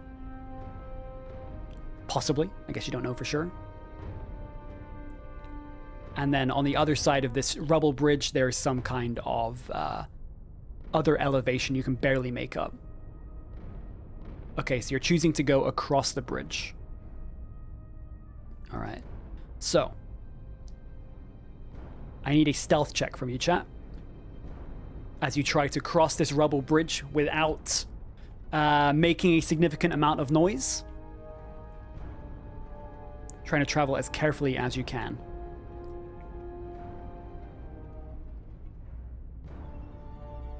I'm going to roll for your other friends here. Okay. Actually, what we should probably do, before we do anything else, is...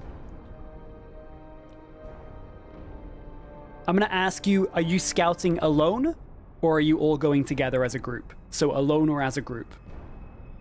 You are aware that your companions are not nearly as good at traveling quietly as you are. So there is risk. There's the risk of traveling alone, which is if you get ambushed, you don't know if your allies will hear you or know what's going on. There's, however, the risk that if you travel with your group, they are more likely to alarm creatures around you of your presence. Okay, so you're going alone. Got it. Closing the dice giveaway. Tilly! All right, Tilly, stealth roll, please. This has a whopping +9 to the roll, I believe. Yes, +9.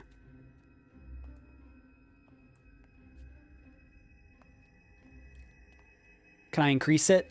You can use the check bonus channel point reward if you want to. Yeah, that works.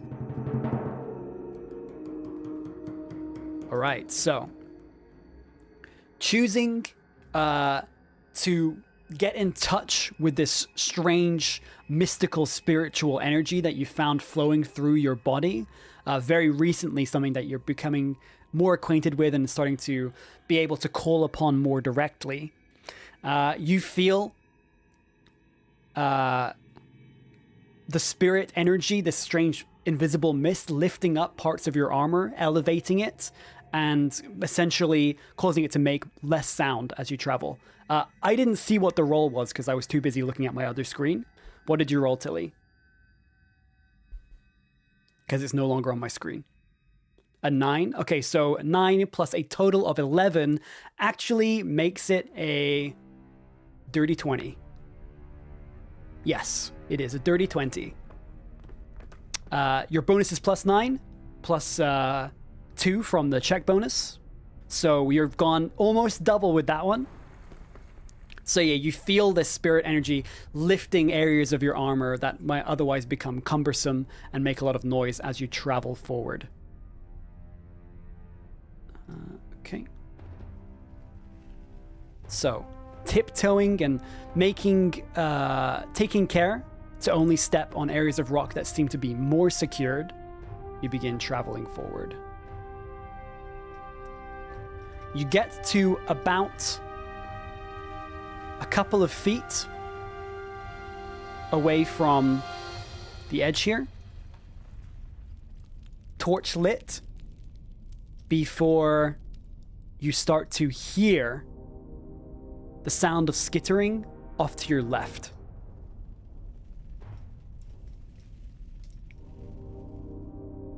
Your light does not quite fall upon them,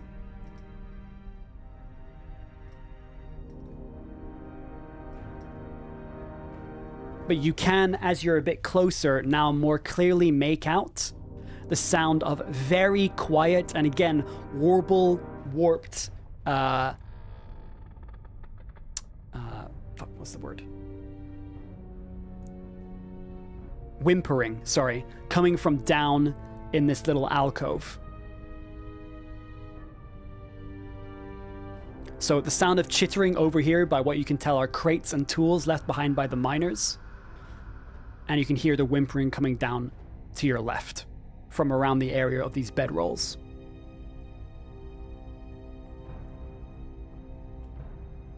What would you like to do? So, down by the bedrolls, whimpering. Up to the left here, you're hearing the chittering of what you imagine is probably crabs, all things considered, considering that's one of the reasons that you're here. It sounds like a number of them. It's not just one.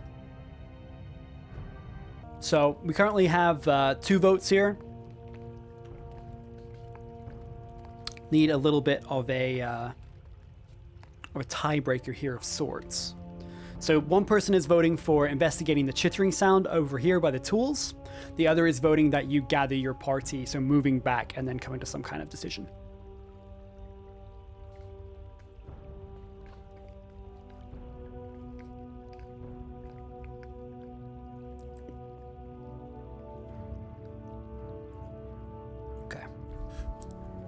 All right, so you decide to move ever so slightly closer. You dim your light source ever so slightly so as not to directly alert anything with it. And as you move closer, you can very clearly see now a number of crab silhouettes moving around towards this wall. Some of them up it, resting on various gemstones that have been uncovered, but the miners did not have time to properly recover themselves.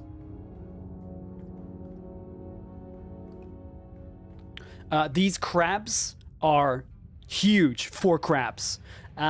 They stand about 4 foot when their legs are extended to the full extent and they are moving around ever so slightly. And they are about 5 foot wide side to side. And you can see in this environment, there are a total of 4 in various areas. Some behind crates, some leaning down the side of a far wall, some scrambling up the side of the wall with the gemstones. These silhouettes moving in the darkness.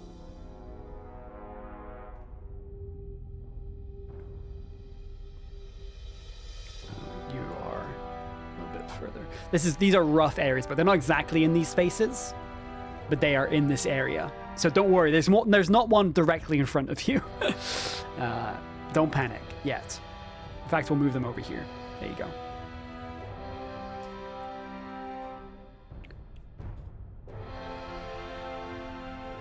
It doesn't seem as though they've noticed you.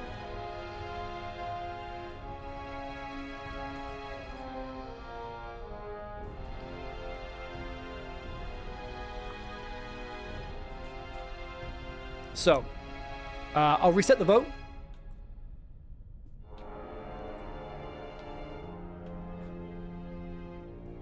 What would you like to do? You see these crabs in front of you. You could try and fight them alone. They don't look... They are larger than crabs and therefore are more dangerous than an ordinary crab. But these are not creatures that you feel immediately threatened by.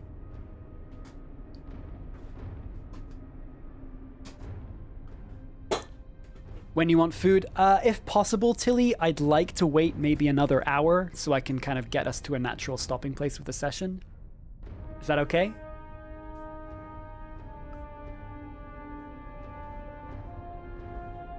How long have we been live for? Yeah, about another hour. Yeah, okay. Okay, so you decide to move back and gather your party. Okay. With the intent of fighting these crabs as a group. So I'm going to have to roll stealth for the rest of your allies as they try and cross without disturbing anything. So first one on the list is going to be Alaric. Oh, that's the wrong roll. My bad. Okay. So Alaric crosses. Everybody doing it one by one. So he has advantage in this circumstance. Perfectly. Not quite as stealthily as you, but you can tell this is not Alaric's first stealth rodeo.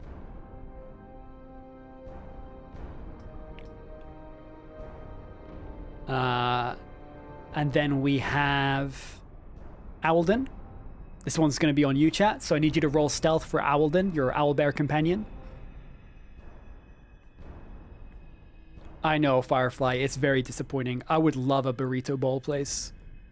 I love burrito bowls because I can get it with rice without having to worry about the gluten in the wraps and stuff. Exclamation mark rice. That's the one. Okay. Closing the giveaway. Kaya, please give us our roll. So this would be... what's Alden's thing? 12, okay. Let me just get Alden's sheet, which I've forgotten to put up here. Homebrew is having a struggle, so maybe this will load. I'm pretty sure it's like a +5.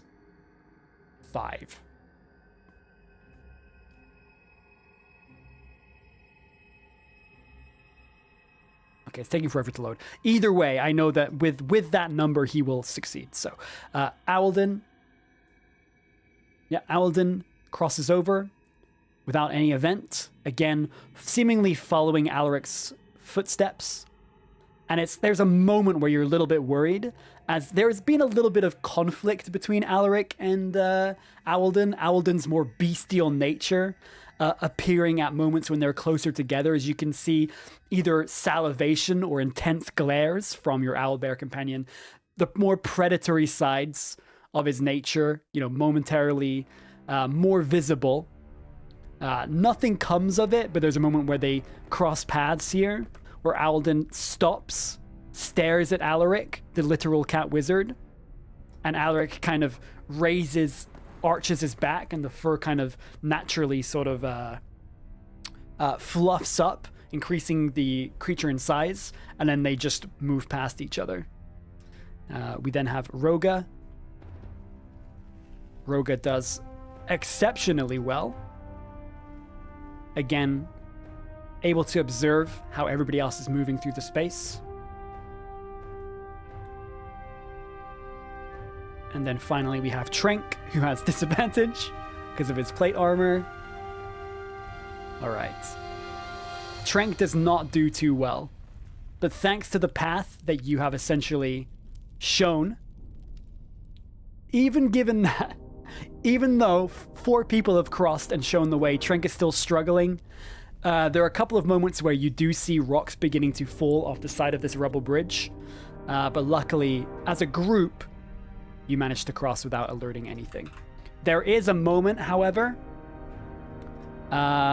where one of these rocks does fall down. It falls down onto the left-hand side of the bridge as he's crossing, and you see once again this bedroll very suddenly shifts, as if something underneath it has been startled. And you hear, with your perception check, this very quick and brief whimper, once again, just like this, of some scared individual who seems to be hiding underneath the bedroll. All right, so doesn't seem that you've alerted the crabs. So you are all on the other side. Are you choosing to initiate combat and ambushing these crabs before they notice that you're there? Go on, Votebot. You can do this. There you go.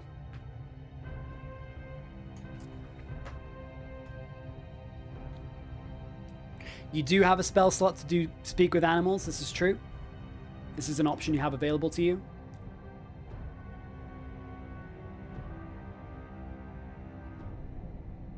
And this will not cost you a spell slot to cast, because it is a part of your primal awareness feature that you have, which means you can cast a spell one time without spending any resources. Jack with the big brain move. So this is a free cast of Speak with Animals.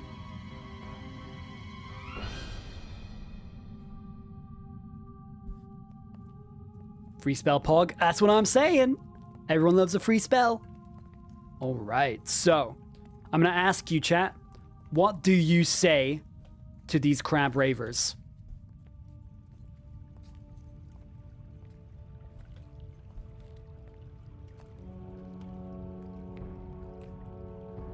What do you say?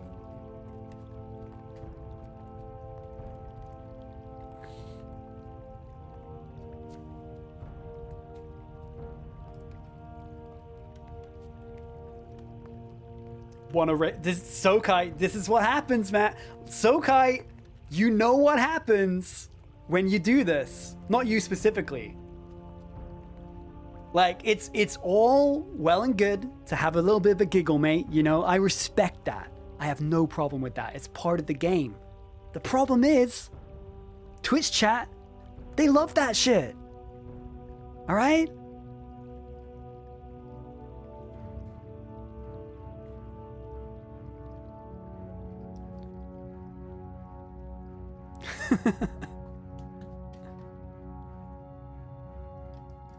Address them respectfully. Wow. Is there a way we can colloquialize rave? Yeah, having a party. Easy peasy.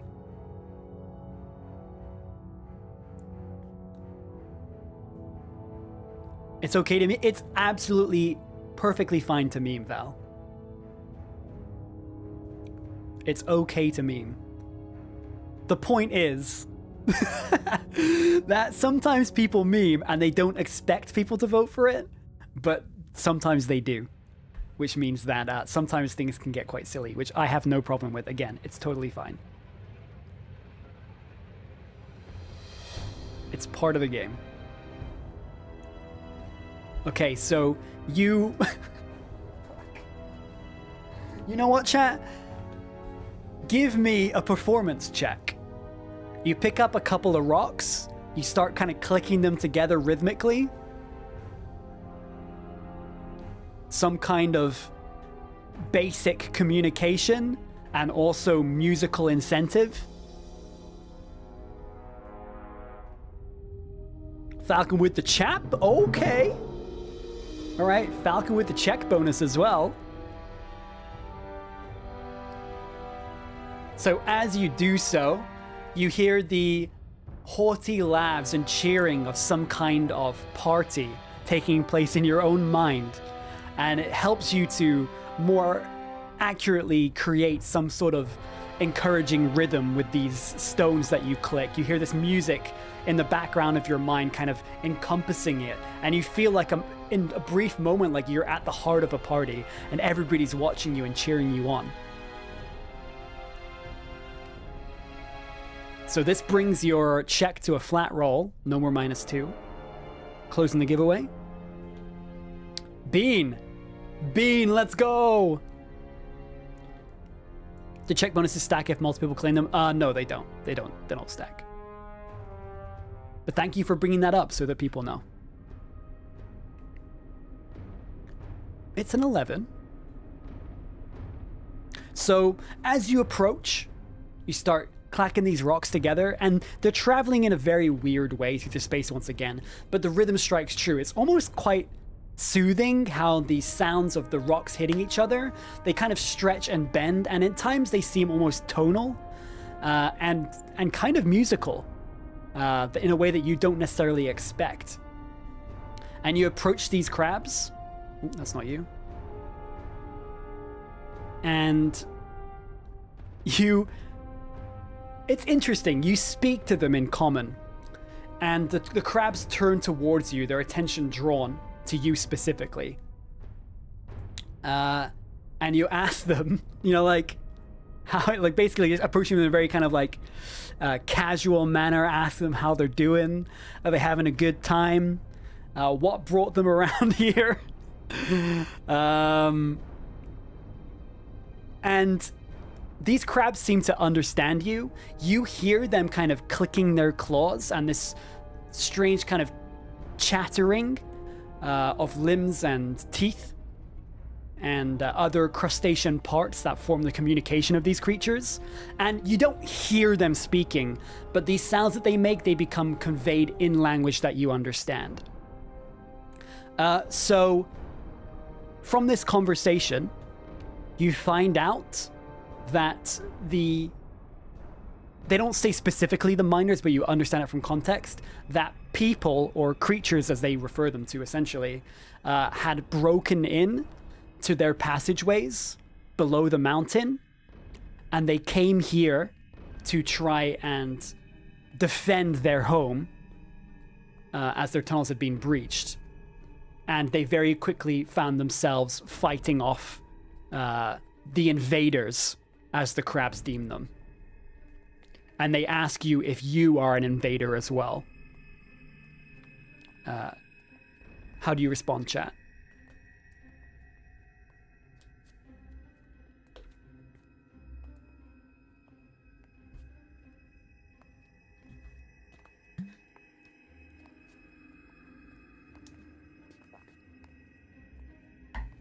As the crabs are looking up at you, by the way, they are quite aggressively kind of clicking their claws together in your direction. So they are definitely hostile at this point in time, but they are not immediately attacking you either.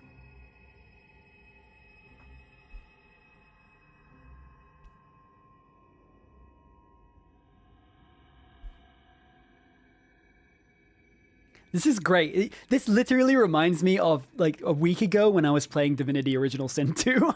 And I'm trying to negotiate peace with creatures that I very clearly invaded their home. And I'm like, well, sorry about that one. We are friends to all crabs. Okay, I need you to give me a persuasion check, chat.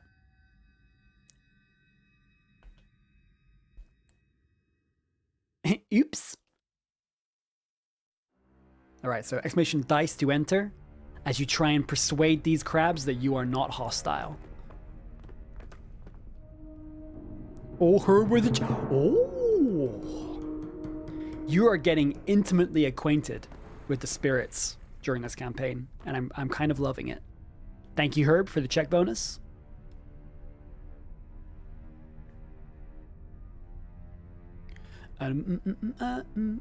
Hey, Varsity! Hey, how's it going? Y'all vibe? Yo, what's the vibe? Vibe check?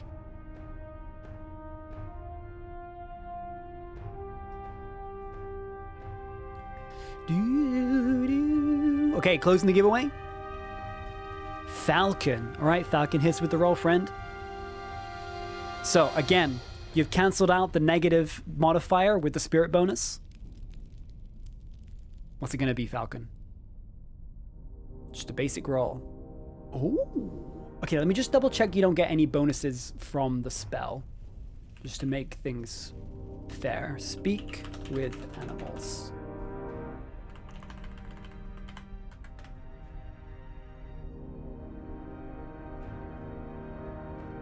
Okay, cool. So what I am going to do, so you are aware, is I am going to roll an insight check for the crabs to see if they, essentially, if they meet 11, that they understand your intent is not to kill them. If they roll lower than an 11, they may not be convinced. So, what's a crab's insight? Not something I thought I would ask myself. -1. Here we go. Pay attention to that number, chat. Okay. So, these crabs look to you, and they change their body language. The clicking slows and begins to dissipate as they now all just kind of look up towards you, convinced by your declaration that you do not want to fight them. You just want to understand what is happening. Okay. So, given that they're how should I put this? Their behavior. Given that their behavior towards you has changed, and you no longer necessarily have to deal with a violent confrontation, what do you ask them, or tell them? Come on, Votebot. You can do this. There you go. As they now seem a lot less temperamental, a lot more on ease, and you have a better chance of trying to get information from them.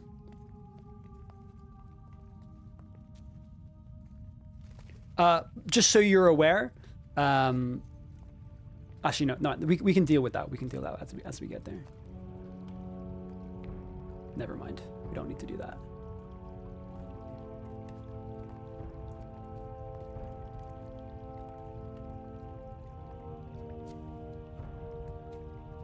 Okay, so you ask about the invaders. Okay, so speaking these questions, again, communicating in common, and then you get a response that is very much crab, but the meaning of those actions, those gestures, and the sounds that they make is conveyed to you in a language that you understand in your mind. You learn that the invaders are very clearly the miners. So the miners had potentially been digging too far away from the town, where animals might ordinarily be less inclined to reside because of, the potential risk of what they consider to be predators. Because they'd expanded so far in their mining efforts, they had essentially stumbled across these crab tunnels, and they had used them to their own ends, interfering with the actions and movements of the crab population. And the crab population is essentially attempting to fight the people of Willowdale back into their own territory. So as far as the crabs are concerned, this is very much a self-defense effort. You, being as aware of the world as you are, understand that these kind of things happen all the time. Sometimes it's with a pack of wolves, sometimes it's with a nest of animals that might otherwise be vital to the environment and the ecology of the area. But sometimes it is also, as far as the humans or other, creatures or beings such as yourselves, the mortal races are concerned, it's important that those things are done. Whether that's for hunting grounds, areas to grow farmland, or simply a way to find natural resources that are important for commerce, such as this. The miners did not mean ill, but they have unintentionally, through the means of trying to amass materials, unsettled this crab population. So there is not necessarily a side of this confrontation or conflict that you feel comfortable siding with. There is definitely a complication to it, but you're going to have to, in this moment, either placate these crabs and probably agree to help them or be on your way, or you're going to have to essentially kill them to clear them out, or drive them out, or convince them to leave. So, what would you like to do?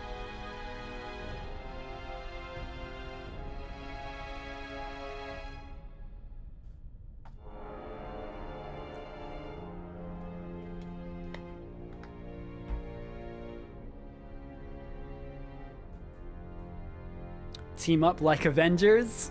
Can you imagine? Just a legion of crabs at your side. That would be surprisingly effective, Don't underestimate the power of numbers.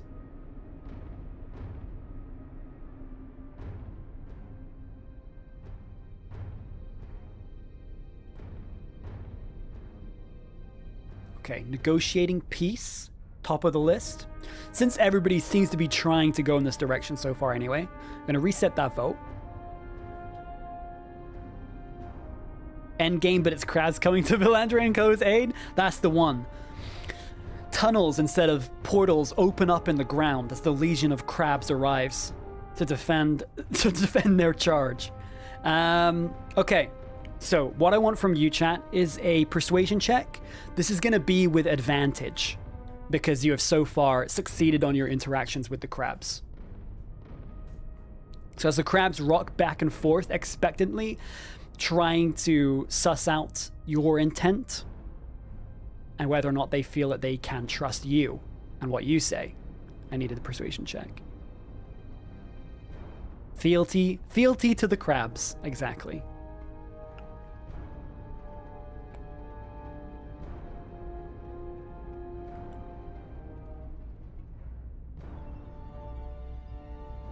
Oh, hello, Eloc! Oh my god, so good to see you!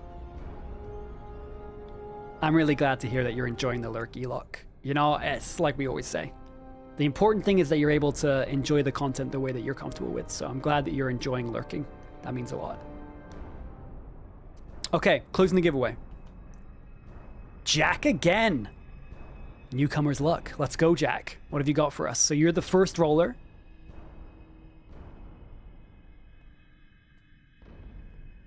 Let's see what we get. 17. Okay. So your base roll right now is a total of 15. Okay? Because -2 from persuasion, but you cannot get lower than a 15 now. But we do have to roll to see if you can get higher. So, another dice giveaway, please. So you can enter again if you want to. Don't hesitate to do so. Let's go, Jack! Sammy Fico, hello! Thanks for stopping by. Thank you for getting involved. Hope you're enjoying the stream so far.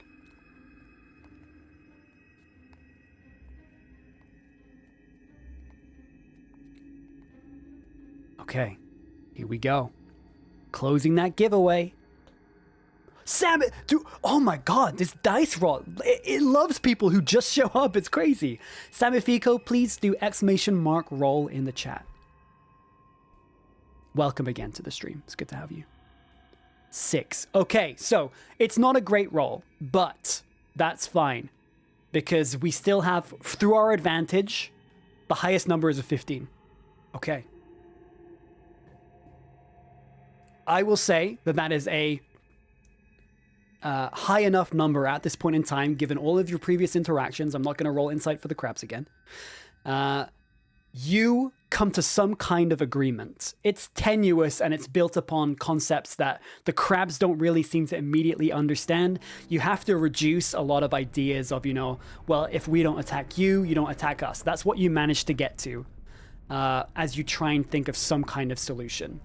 The crabs propose, essentially, that they will not attack, whether it's the humans, dwarves, halflings, whatever comes their way, any of the predatory races that they perceive to be like you, at least close enough to you. They agree not to attack those individuals if they do not come near their land again. They will retreat backwards to their original territory so long as they are not disturbed again. But there is one caveat, and that is that you will have to meet with the leader of this clan of crabs to propose this yourself. But they will essentially lead you there, and they will essentially vouch for you and your proposal of peace. So these crabs will not attack you, but as a large, they do not speak for the entirety of the crab population that is a part of this greater family of crabs in the territory of Willowdale.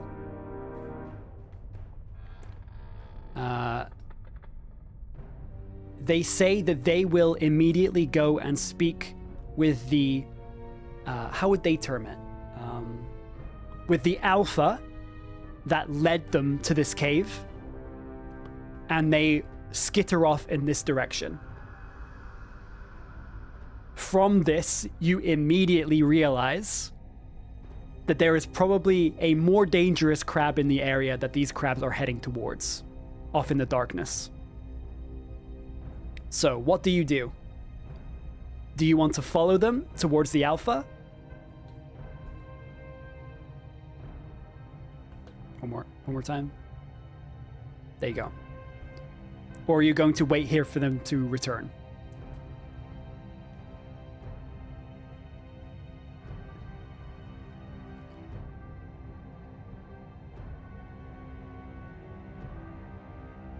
So we've got one for follow, one for wait, one for potentially calling down to the small campsite, which you're aware that there's something here. You assume from the sounds that you've heard that it's someone as opposed to a random creature that is cowering underneath the blankets.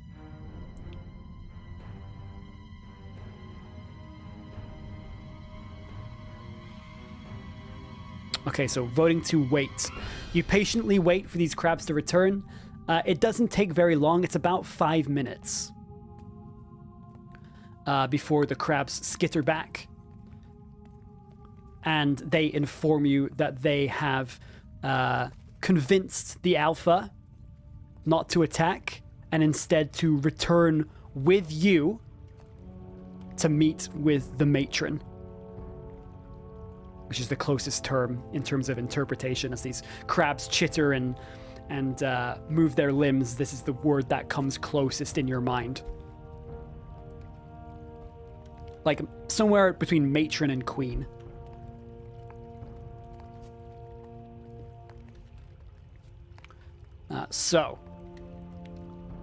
You ask simply if you're free to explore this space, and they say yes. They will wait for you on the other side of the water, and then they skitter off in this direction.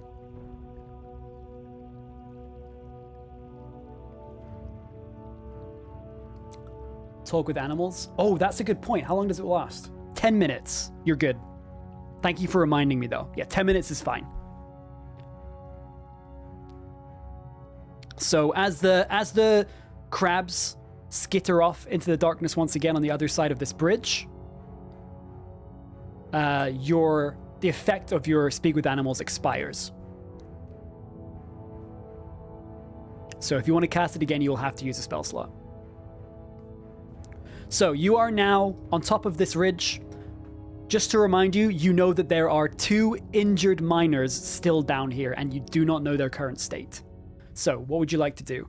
You now have been told, though you don't know exactly how much to trust it, that you will not be attacked by crabs as you move throughout the cave.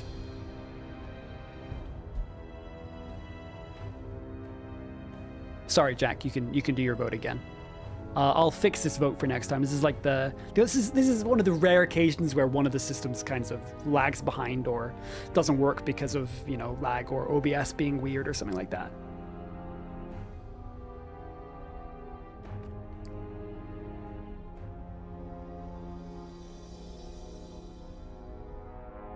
Okay, so you decide to call down to the campsite. If somebody is there, trying to essentially reassure them that it is safe and asking who they are. So what I'm going to need from you, chat, is I'm going to need another persuasion check.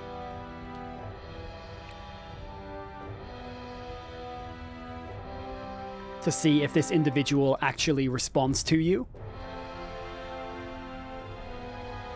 So exclamation mark dice to enter. Usually I wouldn't do this many persuasion checks, but because they're all for very different circumstances, it kind of warrants them not carrying over to the next thing. They are all different circumstances.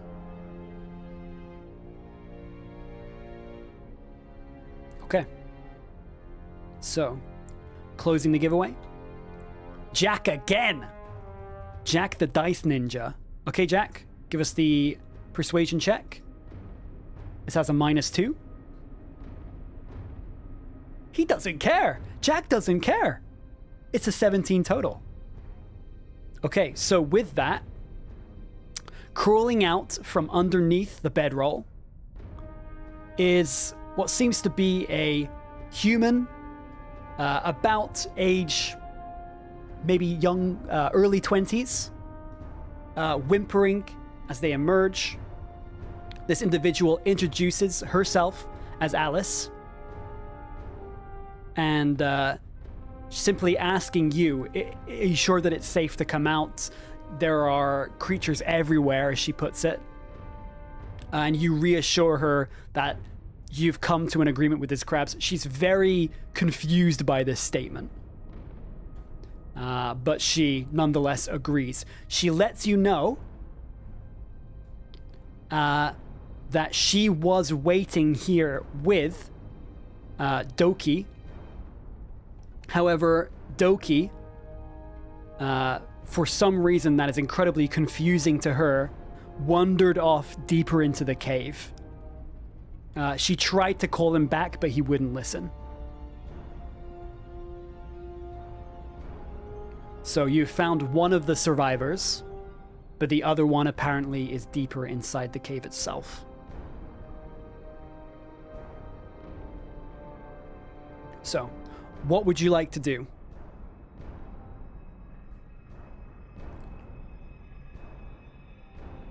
We vibing with the crabs? Yeah, so basically what's happened, Archfey, is you entered down into the tunnel. The tunnel seemed very strange. The cave system very strange because light and sound were traveling in a very unusual way. Some kind of potentially magical effect of the area.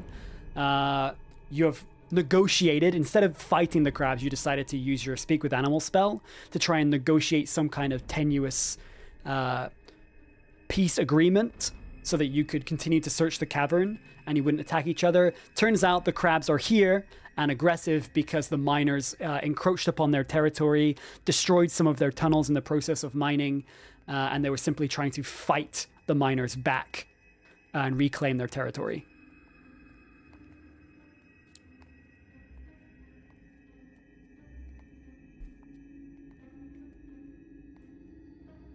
It's a classic spell, Archfey.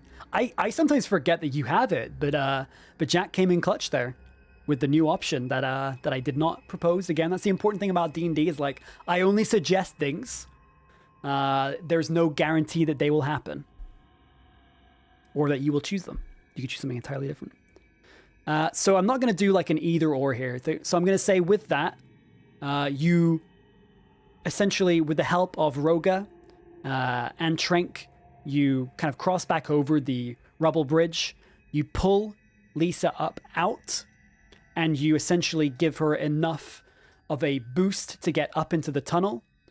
And about halfway up the tunnel, what was his name? Jonas, the mining overseer, is there waiting and begins to help her, pulling her up out of the tunnel. So one of the survivors, one of the injured survivors, has been retrieved safely.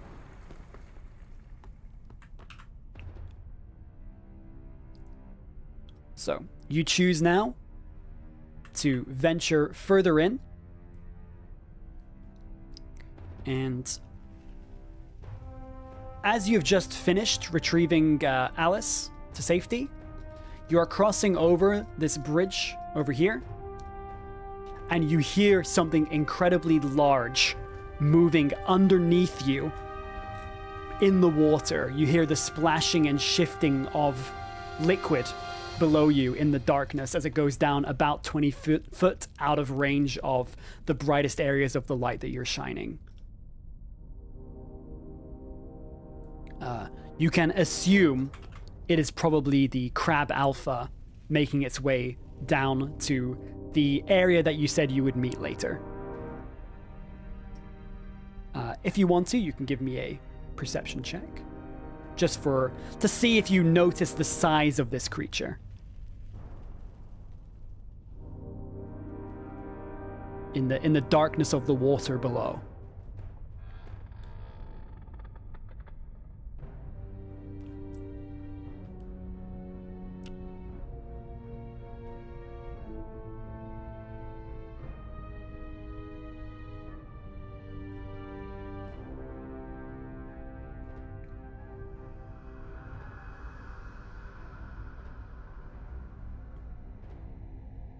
I know, Susanna. It's Firefly! She's here! Okay, closing the giveaway. Firefly with the roll. Okay, Firefly, we're going to do a perception check here, so you have a +7. Yeah, as a part of the peace pact. Significo. Sometimes it be like that.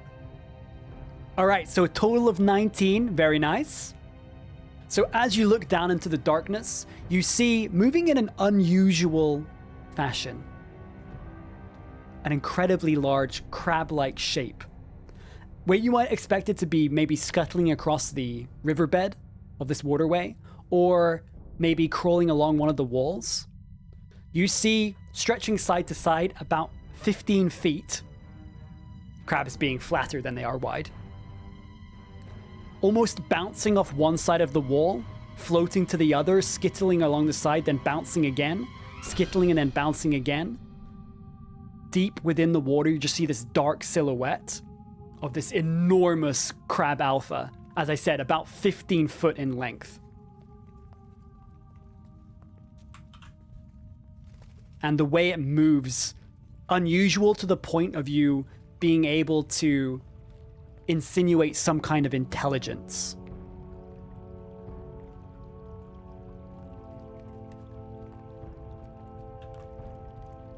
You continue moving on.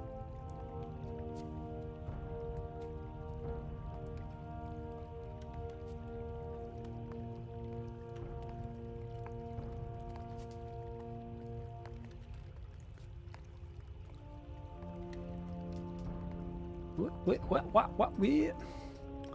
Okay, so as you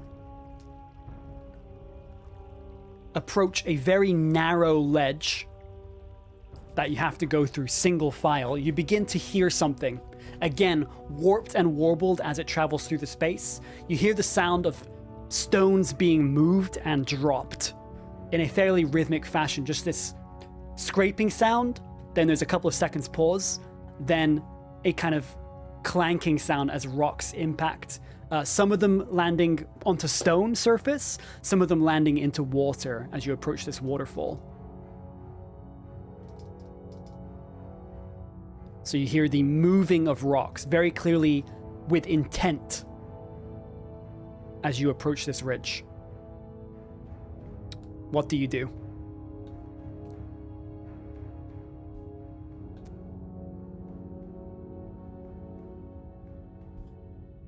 At this point in time, you cannot make out any detail. But you can hear this sound.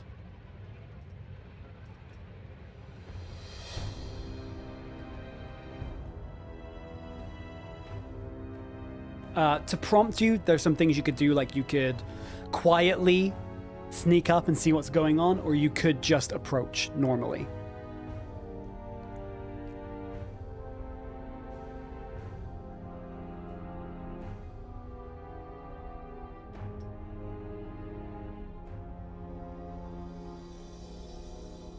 I kind of want to shoot an arrow into the water, but we're vibing now. We vibing. Hey, Yoni! Thank you very much for the raid! Welcome in, raiders. How we doing? Welcome, everybody. We're currently playing Twitch Plays D&D, which is a collaborative campaign where Twitch chat controls the character and their decisions. Thank you very, very much. I appreciate that. Hope you're doing well. Hope you're having a good stream. Suzanne is on it today. Dude, I got mega mods tonight. It's crazy. Thank you very much, Yoni. All right, so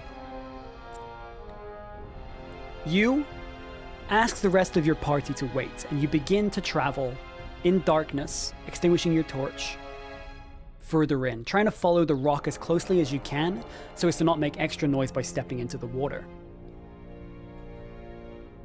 Oh, thank you very much for the follow, Dyslexian15. Relatable name. I too suffer from mild dyslexia. So, I'm going to need a stealth check from you, chat. So the way that this game works, for people who are new, is that everything that our character does is determined by voting, as you can see a voting thing on the left-hand side of the screen, or by dice giveaways, which essentially is a way for the audience to determine the result of something that they try to do. That could be attacking someone with a bow, or it could be sneaking through the darkness, as we're doing right now.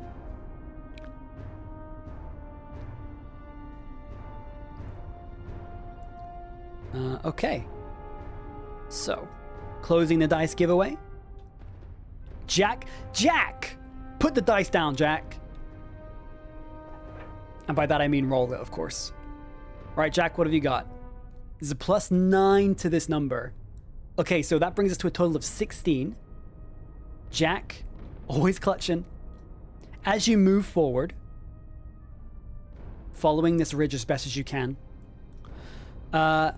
very quickly, you notice a silhouette in the water, standing directly in the center of what seems to be a rubble wall that blocks off the majority of where this water is flowing from. A stout dwarf fellow, long-bearded and dark of hair.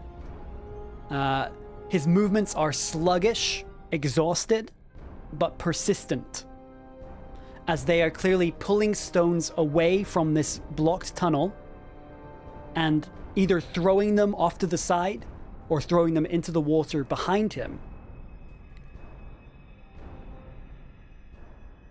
You are able to see, through the gaps of rubble that have been removed, a familiar sight.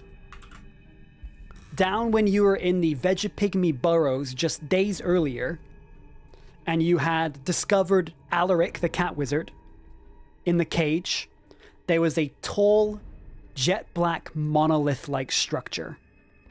And what you see between the gaps in these stones is a perfect, identical copy or duplicate of this monolith standing before you. It does not seem as though Doki has even acknowledged your presence as you stand close to the wall, partially camouflaging yourself in the darkness itself.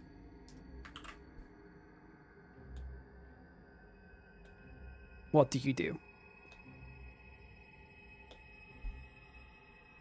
Boatbot, there you go. We in there. So Doki is perpetually in this state of removing rocks and putting them down, clearly uncovering this monolith that the mining overseer himself had admitted to covering up because he had discovered Doki staring at it for an uncomfortable amount of time, just spacing out, mind absorbed, staring straight at it for almost an entire night. And so the overseer had attempted to cover it back up, hoping that this would sever any kind of effect that was taking place.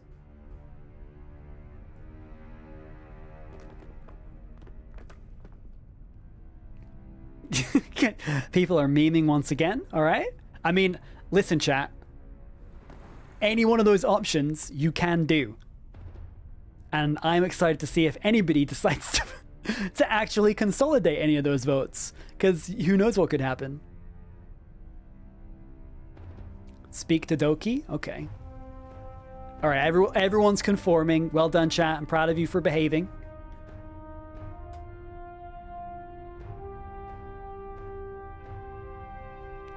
I consolidate for no man. No, I respect it. I respect it.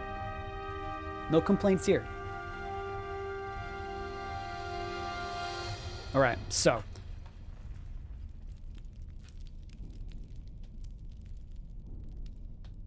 One second. So you're going to speak to Doki. Given the context, I assume you ask if this individual is Doki. You assume as much, but you ask the name.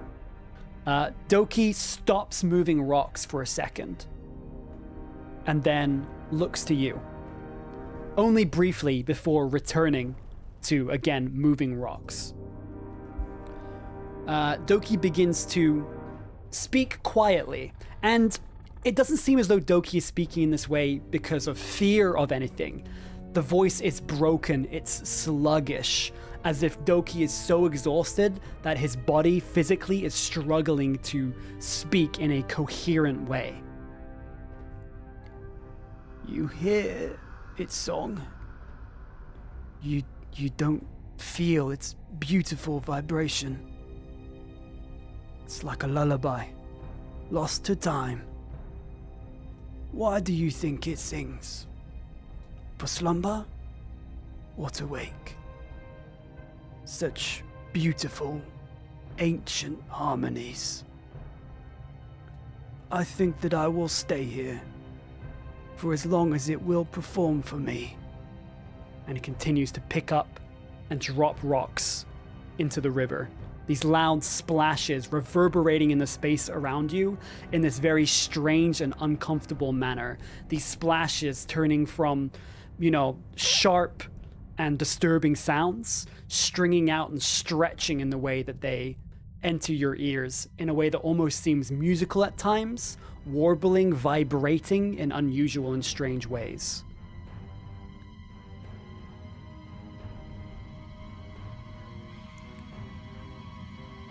Okay. So, what do you do?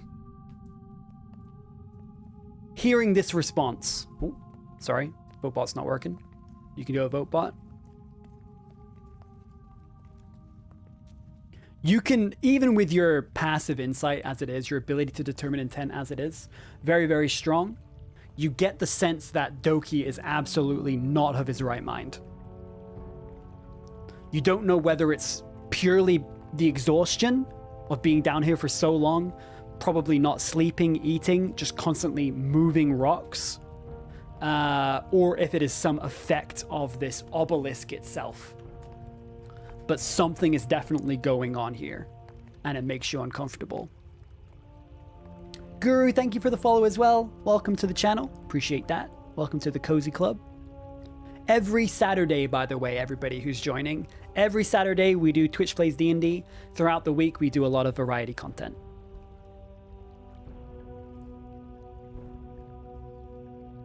Thank you, Susanna. I should probably change that from GMT though, huh? My bad.